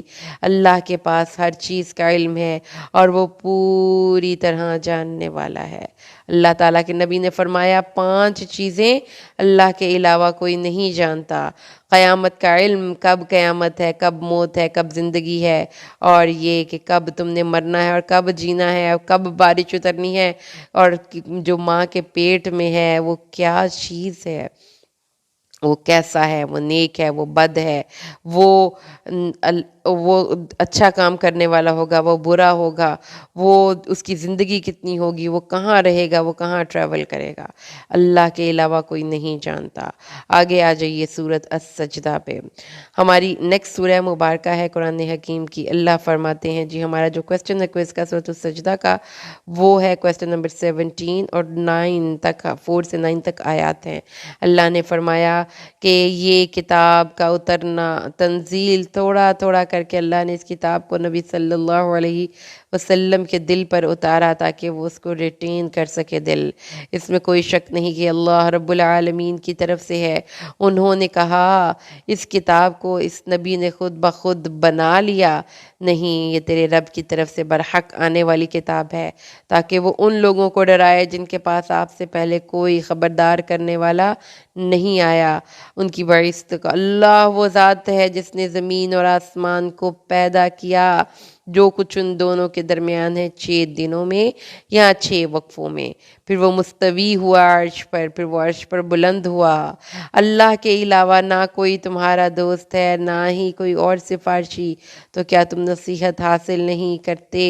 اللہ نے زمین و آسمان کو عدم سے وجود بخشا اور 6 مختلف حالتوں میں رکھ کر زمین و آسمان کو مکمل کر دیا، اور پھر اللہ تعالیٰ نے اپنا استوا کیا عرش پر۔ تو زمین و آسمان کی تخلیق کے بارے میں یہ آیتیں آپ کو بتاتی ہیں کہ اللہ نے زمین و آسمان کو بنانے کے بعد اپنا رونق افروز ہوا اپنے عرش عظیم پر، اور اس اللہ کی عظیم الشان عظمت کے باوجود وہ تمہارا دوست ہے۔ اللہ زمین و آسمان کا مینیجر ہے، وہ زمین سے آسمان تک ہر معاملے کی تدبیر کرتا ہے، اور پھر جب اللہ کے پاس جو معاملات اوپر جاتے ہیں تو ایک دن اللہ کے پاس 1000 سال ہے، عام دن اللہ کا 1000 سال ہے۔ یہ ہے عالم الغیب والشہادہ، اللہ جو ہر غائب اور ہر حاضر کو جاننے والا ہے، سب پر غالب، لیکن اتنی طاقتوں کے باوجود power corrupts and absolute power corrupts absolutely, یہ ایک محاورہ ہے کہ انسان کو طاقت کرپٹ کر دیتی ہے لیکن اللہ کو طاقت کرپٹ نہیں کرتی۔ اللہ تعالیٰ کے علم میں ماضی، حال، مستقبل، غائب، حاضر سب ہے۔ وہ نہایت رحم کرنے والا ہے، جس نے انسان کو بنایا، اچھی چیز جو کچھ بھی اس نے پیدا کی اس نے خوبصورت پیدا کی، اور انسان کی پیدائش تو اس نے مٹی سے بنائی۔ اللہ تعالیٰ نے فرمایا مٹی سے، حقیر مہین پانی سے، نہ بے قدر خلاصے سے، اور پھر اس کو درست کیا، پھر سب کچھ بنانے کے بعد اس میں عمدہ ترین چیز اپنی روح پونک دی، اور تمہارے لیے کان اور آنکھیں اور دل بنائے۔ اللہ نے انسان کو سب سے خوبصورت احسنی تقویم میں پیدا کیا، اور اس کو کان، آنکھیں اور دل جیسی خوبصورت نعمتیں دے کر دنیا میں بھیج دیا۔ یہ اللہ کی نعمتیں ہیں، لیکن تم میں سے تو بہت ہی تھوڑے لوگ ہیں جو اللہ کی نعمتوں کا شکر ادا کرتے ہیں، اور وہ کہتے ہیں کہ جب ہم زمین میں رل مل جائیں گے تو کیا کریں گے؟ کیا ہم دوبارہ سے اٹھائے جائیں گے؟ وہ اپنے رب کی ملاقات کا یقین نہیں رکھتے ہیں۔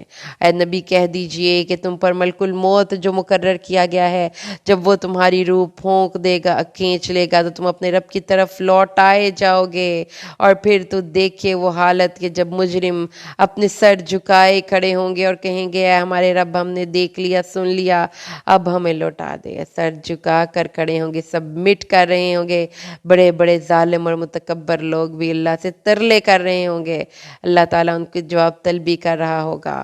تو اللہ تعالیٰ فرماتے ہیں ہاں چکھو آج اس دن کے کا عذاب، کیوں تم نے میری ملاقات کو جھٹلایا تھا۔ جب تم نے میری ملاقات کو جھٹلایا تھا تو میں نے آج تمہاری ملاقات کو جھٹلا دیا، اس لیے آج جو تم نے اللہ کو بھلا دیا ہے نا اس دنیا میں، قیامت کے دن اللہ تمہیں بھلا کر دوزخ میں پھینک دے گا، اور یاد بھی نہیں کرے گا کہ میں نے کسی بندے کو پیدا بھی کیا تھا۔ اللہم لا تجعلنا منہم برحمتک۔ اللہ تعالیٰ نے فرمایا بے شک ہماری یہ نشانیوں پر ایمان رکھنے والے لوگ تو وہ ہیں کہ جب ان کو ہماری نشانیوں سے نصیحت کی جاتی ہے تو سجدے میں گر پڑتے ہیں، اپنے رب کی تسبیح کرتے ہیں اور تکبر نہیں کرتے ہیں۔ اور اللہ نے فرمایا کسی جان کو تو پتہ ہی نہیں، کسی انسان کی آنکھوں کی ٹھنڈک کے لیے جو ہم نے بنا رکھا ہے اس کو کوئی خبر نہیں، اس کے عمل کی جزا جو وہ کیا کرتے تھے۔ کسی انسان، کسی جن، کسی فرشتے، کسی ملائکہ مقرب، کسی نبی کو کسی نے نہیں دیکھی وہ نعمتیں، نہ کسی دل میں اس کا کھٹکا ہوا ہے۔ رسول صلی اللہ علیہ وسلم نے فرمایا اللہ نے اپنے صالح بندوں کے لیے جو کچھ تیار کر رکھا ہے اسے نہ کسی آنکھ نے دیکھا ہے، نہ کسی کان نے سنا ہے، نہ کسی بشر کے دل میں اس کا خیال تک آیا ہے۔ اللہم اجعلنا منہم برحمتک۔ کیا تو وہ شخص جو مومن ہو وہ اس کی طرح ہو جاتا ہے، جو نافرمان ہو لا نہیں، یستوون، وہ برابر نہیں۔ اللہ کی نظر میں مومن بہت معزز ہے، بہت اکرام والا ہے، اور کافر بہت ذلیل ہے۔ مومنوں کے لیے تو جنتوں کے ان کے لیے نعمتوں والی مہمان نوازی والی جنت ہے۔ یہ مہمانی اللہ کی ہوگی کہ جب اللہ مہمان نواز ہوگا تو پھر کیا عالم ہوگا۔ اللہ کے نبی صلی اللہ علیہ وسلم نے فرمایا سیدھے رہو، قریب رہو اور خوشخبری سنو، کسی کو کبھی کسی کا عمل جنت میں داخل نہیں کرے گا، اس کو اللہ کی رحمت جنت میں داخل کرے گی۔ لوگوں نے عرض کیا کہ آپ کو بھی نہیں؟ فرمایا ہاں مجھے بھی نہیں۔ اور وہ لوگ جنہوں نے اللہ کی نافرمانی کی ہے اللہ تعالیٰ نے ان کے لیے دوزخ کی جب ان کا ٹھکانہ آگ ہے، جب کبھی چاہیں گے کہ اس سے نکلیں تو اس میں لوٹا دیے جائیں گے اور ان سے کہا جائے گا چکو آگ کا وہ عذاب جس کو کہ تم جھٹلایا کرتے تھے۔ رسول صلی اللہ علیہ وسلم، جندب سے ایک لمبی حدیث میں مروی ہے، رسول صلی اللہ علیہ وسلم نے فرمایا بڑی باتیں بتائیں، پھر اس میں سے ایک ہے پھر ہم ایک سوراخ کی طرف چلے جو تنور کی طرح تھا، جس کا اوپر والا حصہ تنگ اور نیچے والا حصہ کھلا تھا، اور اس کے نیچے سے آگ بھڑک رہی تھی۔ جب وہ اوپر قریب آتی تو وہ لوگ اوپر اٹھ آتے، یہاں تک کہ نکلنے کے قریب ہو جاتے، جب وہ ماند پڑتی تو واپس لوٹ جاتے۔ میں نے پوچھا یہ کون ہے؟ فرشتوں نے کہا آگے چلو تو تم نے اس سوراخ میں جو دیکھا وہ لوگ زانی تھے۔ یہ ہے اللہ کی رحمت کہ اللہ ہمیں ان سے بچا لے، اللہ تعالی ہمیں ان لوگوں میں شامل نہ کرے، اور ہم ان کو تھوڑا عذاب دکھائیں گے، تھوڑے تھوڑے عذاب دے کے شاید کہ وہ لوٹ آئیں اور بڑے عذاب سے ان کو نجات مل جائے۔ اور اس شخص سے بڑھ کر اور کون ظالم ہے؟ یاد رکھیے گا یہ بات، اللہ کہتا ہے جس کو اللہ کی کتاب پڑھ کر، قرآن پڑھ کر نصیحت کی گئی اور اس نے منہ پھیر لیا، یقیناً ہم مجرموں سے انتقام لینے والے ہیں۔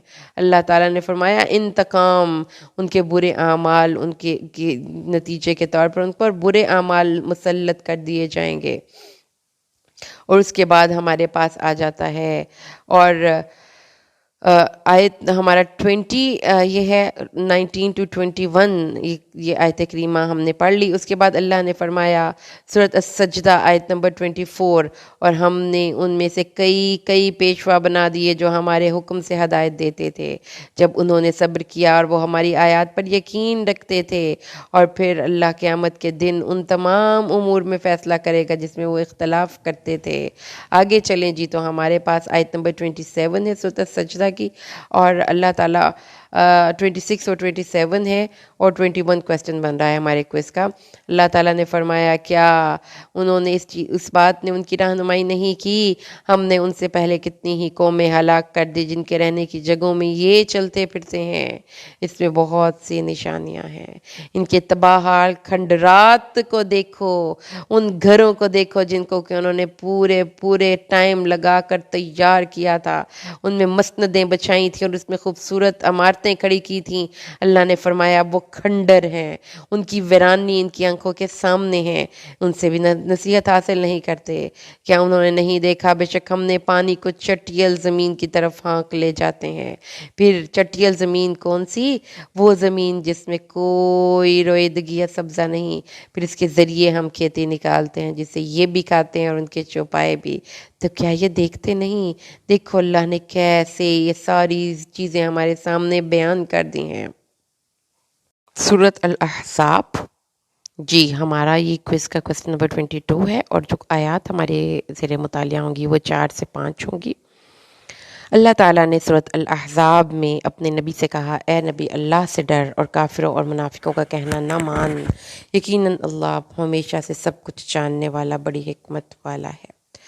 کافر اور منافقوں کا کہنا مت مان، اللہ سے ڈر۔ اللہ نے اپنے نبی کو یہ بتایا، اے نبی اپنے اللہ سے ڈر۔ اچھا، اس کے بعد اس کا حضرت سورۃ احزاب جو ہے یہ 5 ہجری میں کے آخر میں غزوہ احزاب یا غزوہ خندق کے زمانے پر نازل ہوئی تھی۔ اس کا بیک گراؤنڈ دیکھ لیجئے، سورت کا نام کے لیے جاننا ضروری تھا۔ یہ وقت رسول اللہ صلی اللہ علیہ وسلم اور مسلمانوں پر نہایت مشکل اور آزمائش کا تھا، کیونکہ قریش، غطفان، حذیل اور پورے عرب کے مشرکین، آپ سوچیں، انہوں نے مل کر اسلام کو مٹانے کے لیے آخری کوشش کے لیے 10,000 کا لشکر لے کر مدینہ منورہ پر حملہ آور ہوئے۔ ان کی مدد مدینہ کے یہود اور منافقین بھی کر رہے تھے۔ تو اس میں آپ صلی اللہ علیہ وسلم کو اس زمانے میں زمانۂ جاہلیت کی کچھ ایسی رسوم کو توڑنے کا حکم ہوا جو ابھی بھی اس وقت ان لوگوں کے ہاں مقرر تھیں۔ مثلاً بیوی کو ماں کہہ دیا جائے تو اسے ماں ہی کی طرح حرام سمجھنا، منہ بولے بیٹے کو حقیقی بیٹے کا مقام دے کر وارث بنانا، بیوی کے ساتھ بہو کی طرح نکاح حرام سمجھنا، اور منہ بولے بیٹے کی بیوی کے ساتھ بہو کی طرح نکاح حرام سمجھنا وغیرہ۔ منہ بولا بیٹا بنانے کی یہ رسم اس قدر مستحکم تھی کہ جب تک کہ رسول صلی اللہ علیہ وسلم خود اپنے عمل سے اس کو نہ توڑتے، اس کا ختم ہونا مشکل تھا۔ آپ نے نبوت سے پہلے اپنے آزاد کردہ غلام زید بن حارث کو اپنا منہ بولا بیٹا بنایا تھا، اور رسم جاہلیت کی ایک رسوموں سے ایک رسم یہ بھی تھی کہ غلام آزاد بھی ہو جائے تو اسے حقیر سمجھتے اور آزاد لوگوں کا درجہ دینے کو تیار نہ ہوتے۔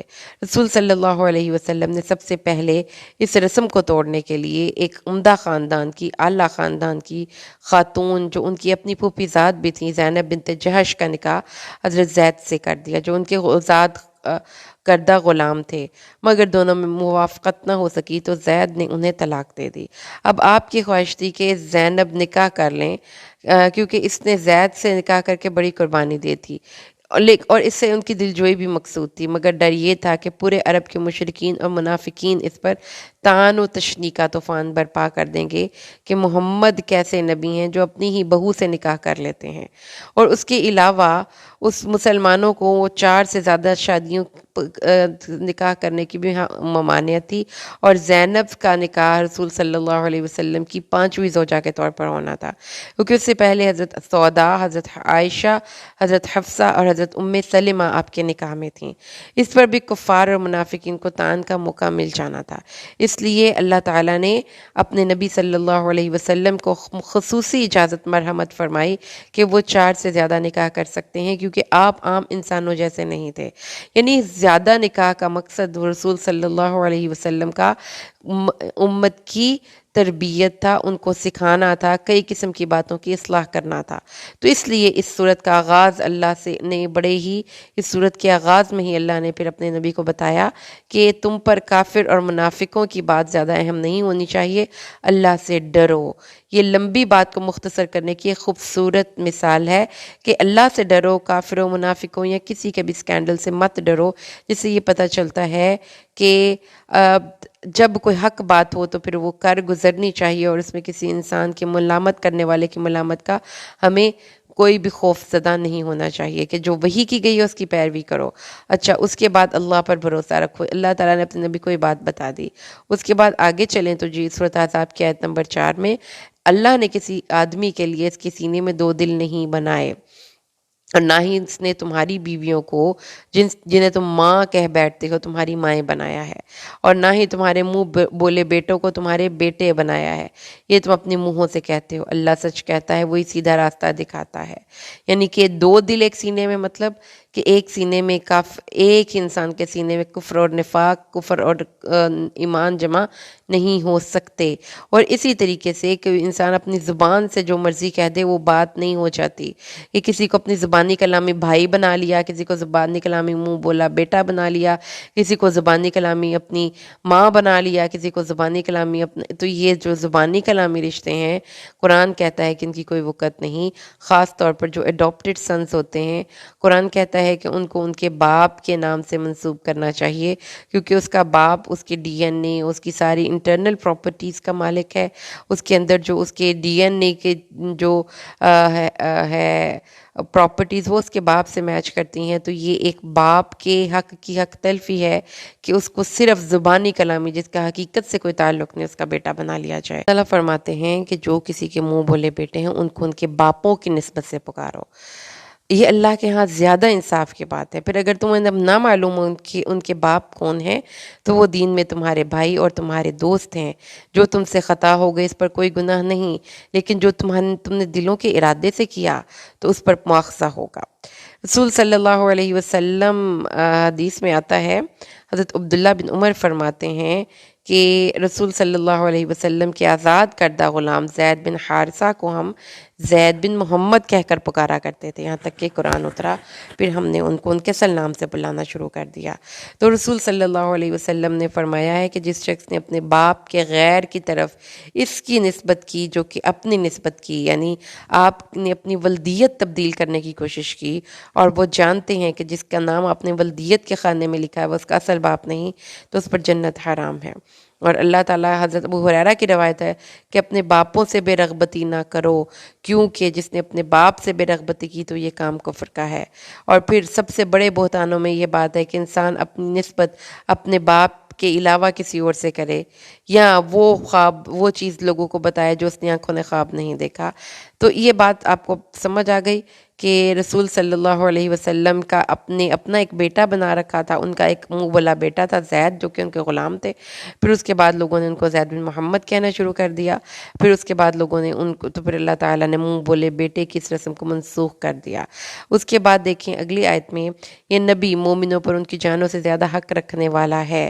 یاد رکھیں کہ آپ کو جب اللہ نے بنایا ہے تو آپ کو جو آپ کے اندر جو، اب دیکھیں نا، سمپل سی ایک بات ہے، ایک جو ڈاکٹر ہوتا ہے جب آپ ہاسپٹل میں کسی کو ایڈمٹ کروا دیتے ہیں، کوئی مریض ہے، تو اس مریض پر پھر ڈاکٹر زیادہ حکم چلاتا ہے بنسبت مریض کے اپنے، وہ کہتا ہے کہ جی میں نے دوائی نہیں کھانی۔ اب دیکھیں نا، اگر ہم پریکٹیکل لائف سے مثال لیتے ہیں تو کوئی بیمار ہو جاتا ہے تو وہاں پر وہ سبمٹ کرتا ہے ڈاکٹر کی ویل کے آگے، ڈاکٹر کہتا ہے اس کا آپریشن ہوگا تو وہ چپ کر کے جاتا ہے، آپریشن تھیٹر کی ٹیبل پہ لیٹ جاتا ہے، ڈاکٹر کہتا ہے اس کو ہم یہاں سے کٹ لگائیں گے، وہ کہتا ہے ٹھیک ہے، ڈاکٹر کہتا ہے اس کو انجیکشن لگائیں گے، وہ کہتا ہے ٹھیک ہے، کیونکہ اس کو ڈاکٹر کی وزڈم پہ بھروسہ ہوتا ہے، تو اس لیے وہ اپنی جان پر ڈاکٹر کا حق اپنی جان سے زیادہ محسوس کرتا ہے۔ وہ کہتا ہے آپ نے یہ چیز نہیں کھانی، وہ کہتا ہے میں نہیں کھاتا۔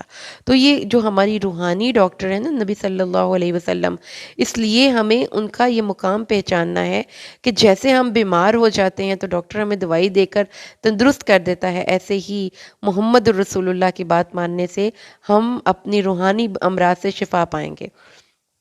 اور دوسری بات یہ ہے کہ رسول صلی اللہ علیہ وسلم کی جو ازواج ہیں وہ اب امہات المؤمنین ہیں۔ جب ہم ام المؤمنین کہتے ہیں نا تو وہ قرآن کی اس آیت سے کہتے ہیں کہ ازواجہ امہاتہم، ان کی بیویاں ان کی مائیں ہیں، منزلہ مائیں ہیں، یعنی جیسے ماں ہے وہ دوسروں کے لیے محترم ہو جاتی ہے، ایسے ہی ان کی بیویاں اب تمام امتیوں کے لیے محترم ہیں اپنے نبی صلی اللہ علیہ وسلم کی نسبت کی وجہ سے۔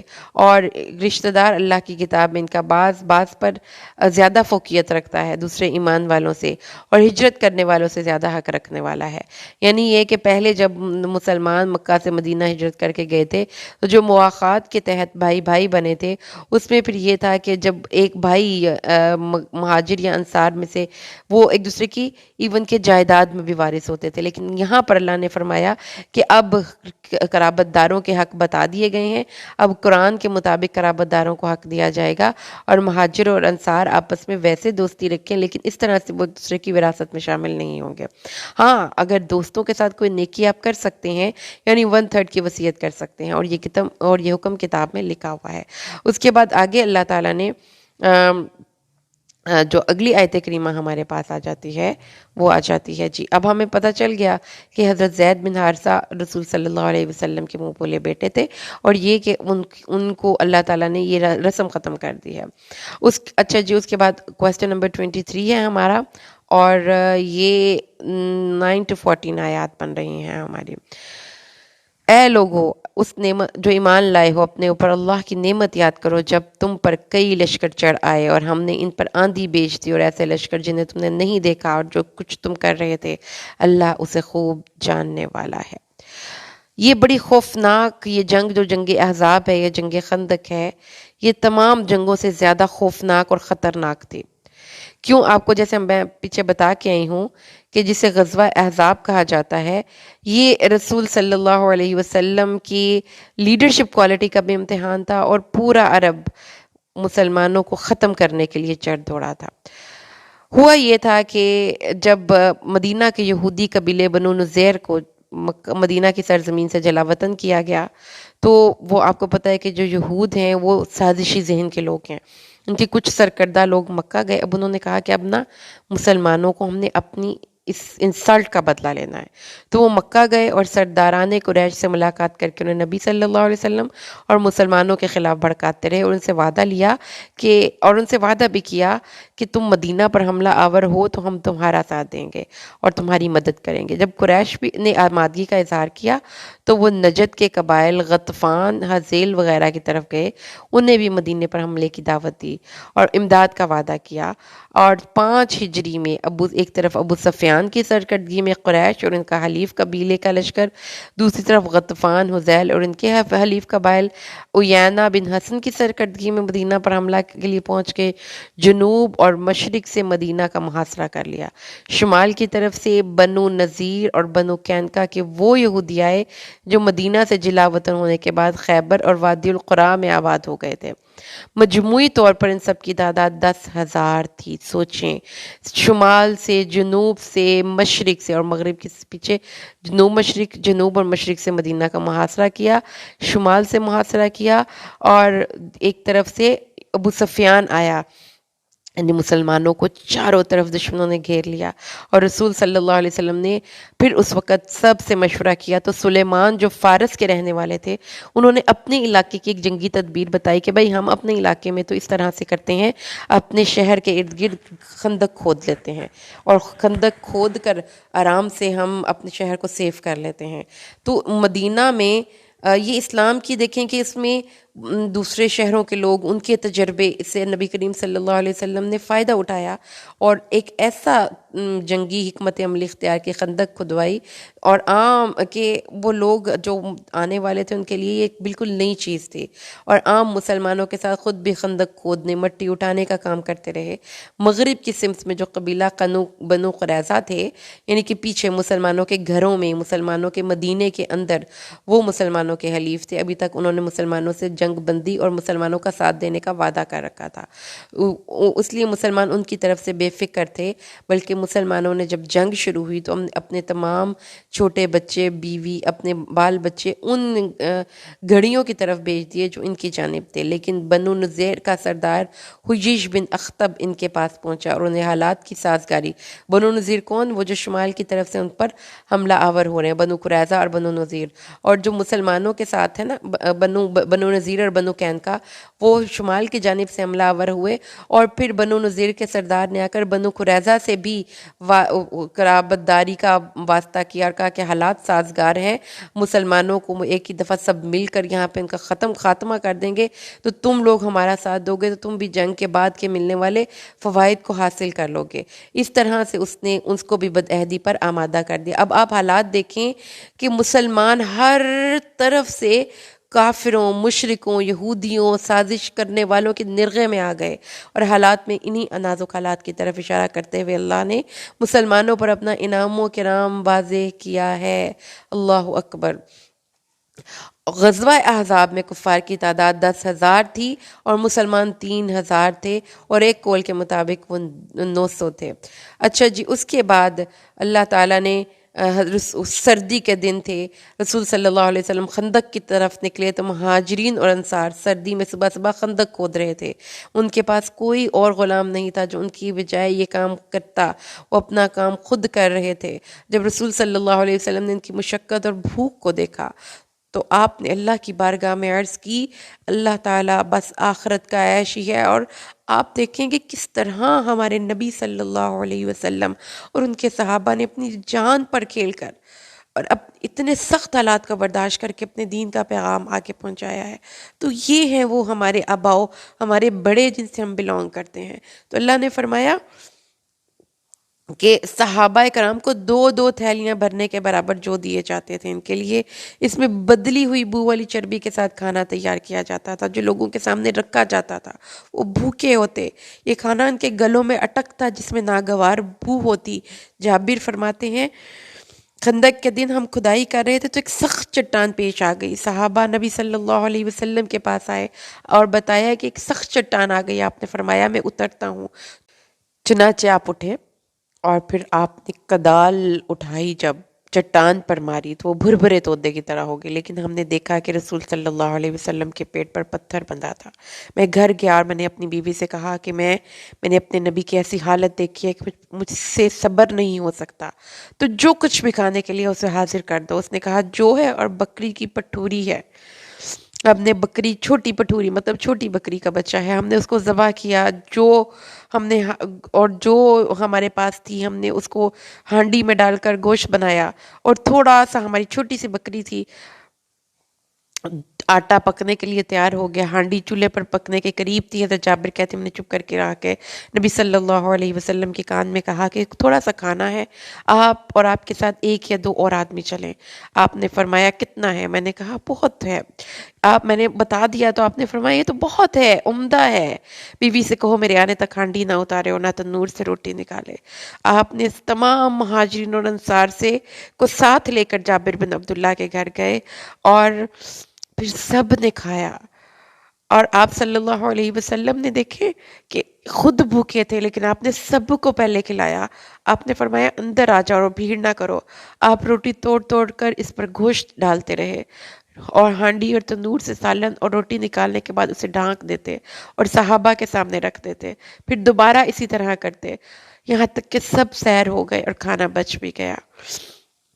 تو جابر کی بیوی سے فرمایا کھاؤ اور ہدیہ بھی دو، لوگوں کو بھوک آ پہنچی ہے، اپنے ساتھ روٹیاں پکانے کے لیے کسی اور عورت کو بلا لو۔ اور جابر فرماتے ہیں کہ وہ 1000 تھے، اللہ کی قسم جب وہ کھانا کھا کر گئے تو ہانڈی اسی طرح ابل رہی تھی اور آٹا پکایا جا رہا تھا۔ یہ مسلمانوں کی 1000 کے قریب لشکر تھا جو کہ مسلمانوں نے اس اپنے مدینے کا دفاع کیا۔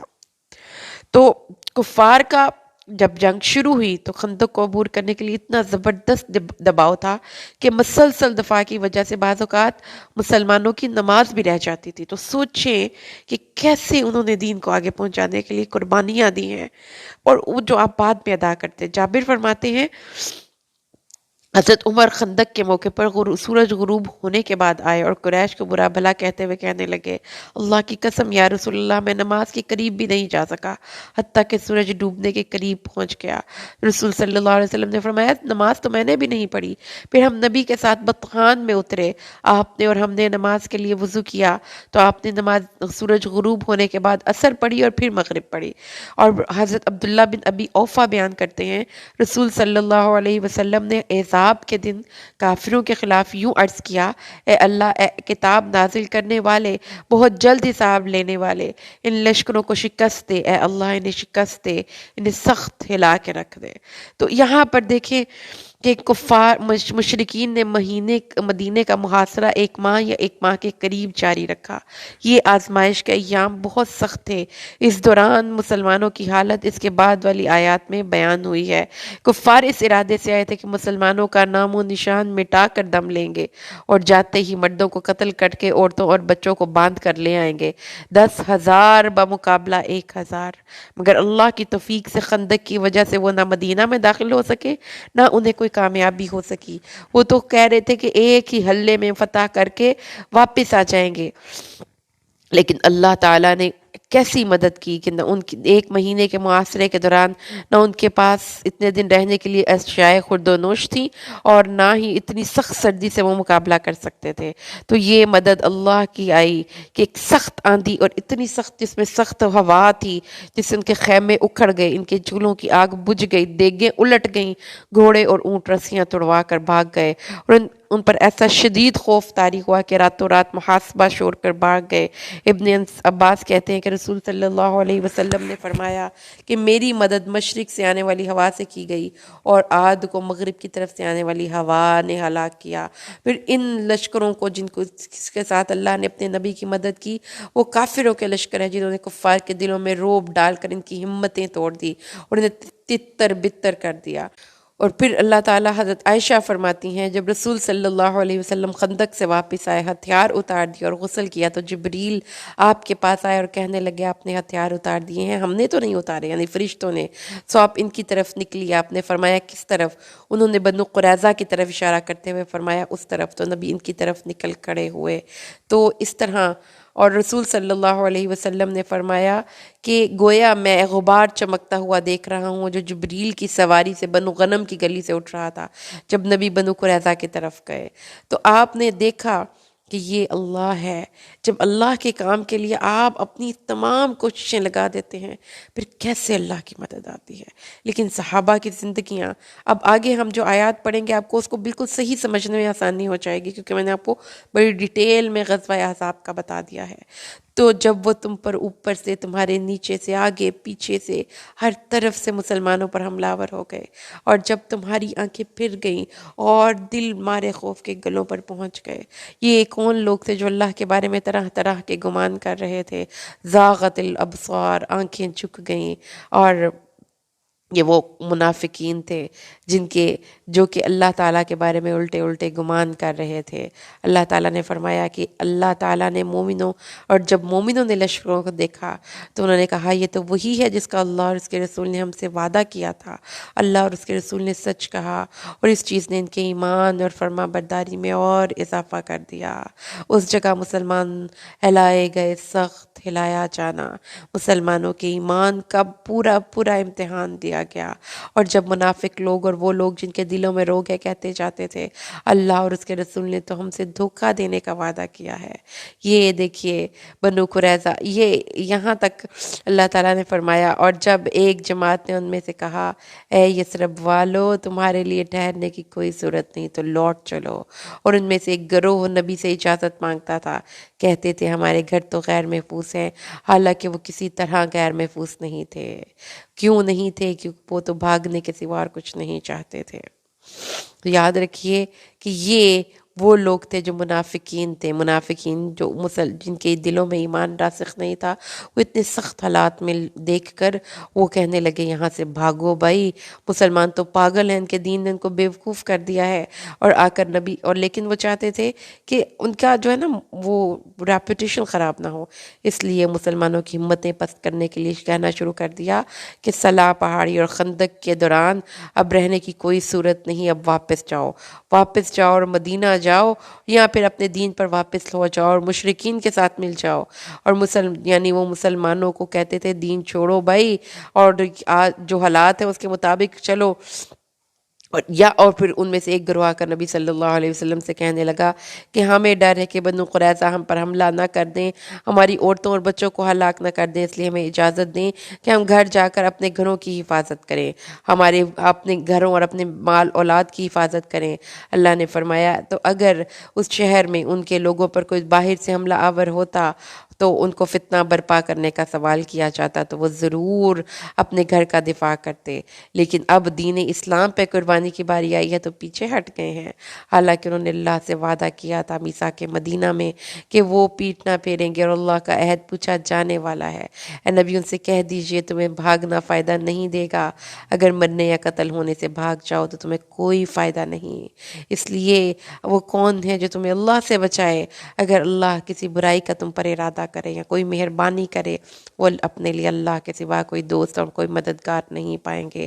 یقیناً اللہ تم میں سے رکاوٹیں ڈالنے والوں کو جانتا ہے، اور اپنے بھائیوں سے یہ کہنے والوں کو بھی جانتا ہے کہ ہماری طرف آ جاؤ، جہاد میں مت جاؤ، بہت کم ہے۔ اشحۃ علیکم، تمہارے بارے میں سخت بخیل ہیں۔ وہ تمہارے بارے میں سخت بخیل ہے. کیا مطلب؟ کہ تم پر کسی قسم کی کوئی خیر نہ پہنچے، اور کوئی بس جب خوف آ پہنچے تو دیکھے گا کہ تیری طرف ایسے دیکھتے ہیں گویا ان پر موت کی غشی طاری ہو رہی ہے. یعنی جب کوئی خوف آتا ہے تو ایسے خاموش بیٹھے ہوتے ہیں، اور جب خوف جاتا رہتا ہے تو زبان درازیاں کرتے ہیں تمہارے ساتھ، تمہیں اپنی تیز زبانوں سے تکلیف دیتے ہیں، مال کے سخت حریص ہیں. یہ منافق لوگ ہیں، یہ ایمان نہیں لاتے ہیں. اس لیے ان لوگوں، ہر انسان ہے نا، وہاں پر کچھ لوگ جنگ کے لیے گئے تھے اللہ کے دین کو پروموٹ کرنے کے لیے، اور کچھ دنیا کے لیے گئے تھے جن کی دنیا ان کو جب خطرے میں نظر آئی تو ان کا دل خوف سے بھر گیا. اور وہ جو لشکر تھے وہ یہ سمجھتے ہیں کہ وہ لشکروں کو، یعنی کہ جو منافق ہیں، اتنے خوف زدہ ہو گئے ہیں کہ ان کو لگتا ہے کہ جو لشکر آئے تھے احزاب، وہ ابھی گئے نہیں ہیں، اور اگر وہ لشکر پھر آ جائیں وہ خواہش کریں گے کہ کاش وہ واقعی مدینہ کی آبادی سے دور کہیں نکل کر رہ رہے ہوتے اور تمہاری خبریں پوچھتے رہتے. اگر وہ تم میں موجود ہوتے تو نہ لڑتے، مگر بہت کم. تو یاد رکھیں، منافق شخص دلیر نہیں ہو سکتا، وہ ڈرپوک اور بزدل ہوا کرتا ہے. اور اللہ نے فرمایا آگے ہمارے پاس سورۃ الاحزاب کی آیت نمبر 21 ہے، لَقَدْ كَانَ لَكُمْ فِي رَسُولِ اللَّهِ أُسْوَةٌ حَسَنَةٌ، یقیناً تمہارے لیے اللہ اور اس کے رسول کی، کے رسول کی ذات میں بہترین نمونہ ہے. بہترین نمونہ ہے اللہ کے نبی، وہ خواہ باپ ہوں، وہ خواہ خامد ہو، خواہ وہ ایک لیڈر ہو، خواہ وہ ایک دوست ہو، خواہ وہ ایک ساتھی ہو. جو اللہ سے ملنا چاہتا ہے اس کو اپنے نبی کو ایک رول ماڈل بنا کر اس جیسی زندگی لانی ہے. جتنا جتنا وہ نبی کے قریب ہوتا جائے گا، جتنا جتنا اس کا عمل اس نبی کے عمل جیسا ہوتا جائے گا، اتنا اتنا وہ اللہ کے قریب ہوتا جائے گا. 25 کویسچن، جو لاسٹ کویسچن ہے ہمارے اس کوئز کا، جس میں اللہ تعالیٰ نے فرمایا مومنوں میں سے کچھ مرد ایسے بھی ہیں جنہوں نے اپنے اللہ کے ساتھ کیے گئے اپنے اس وعدے کو پورا کر دکھایا. آیت نمبر 23 ہے. اور کچھ ایسے بھی ہیں جو اپنی نظر پوری کر چکے، اور کچھ ایسے بھی ہیں جو انتظار کر رہے ہیں اور انہوں نے اس نظر کو نہیں بدلا، تاکہ سچوں کو اللہ ان کی سچائی کا بدلہ دے اور منافقوں کو عذاب دے. اور بے شک اللہ ان کو، اور پھر اللہ نے کافروں کو ان کے غصے سمیت لوٹا دیا. یہ ہے غزوہ احزاب کا انجام، کہ کفار اسلام اور مسلمانوں کو نیست و نابود کر دینے کا خیال کرنے والے لوگ جس ارادے سے آئے انہیں کوئی کامیابی حاصل نہ ہوئی. نہ وہ مسلمانوں کو مٹا سکے، نہ مدینہ فتح ہوا، نہ مال غنیمت حاصل ہاتھ لگا، نہ کوئی جنگی قیدی. اللہ نے ان کے دل کی جلن اور غصے سے بھرا ہوا ہی ان کو واپس لوٹا دیا. اور اللہ مسلمانوں کو لڑائی سے بھی کافی ہو گیا، یعنی مسلمانوں کو لڑنے کی ضرورت ہی نہیں پڑی.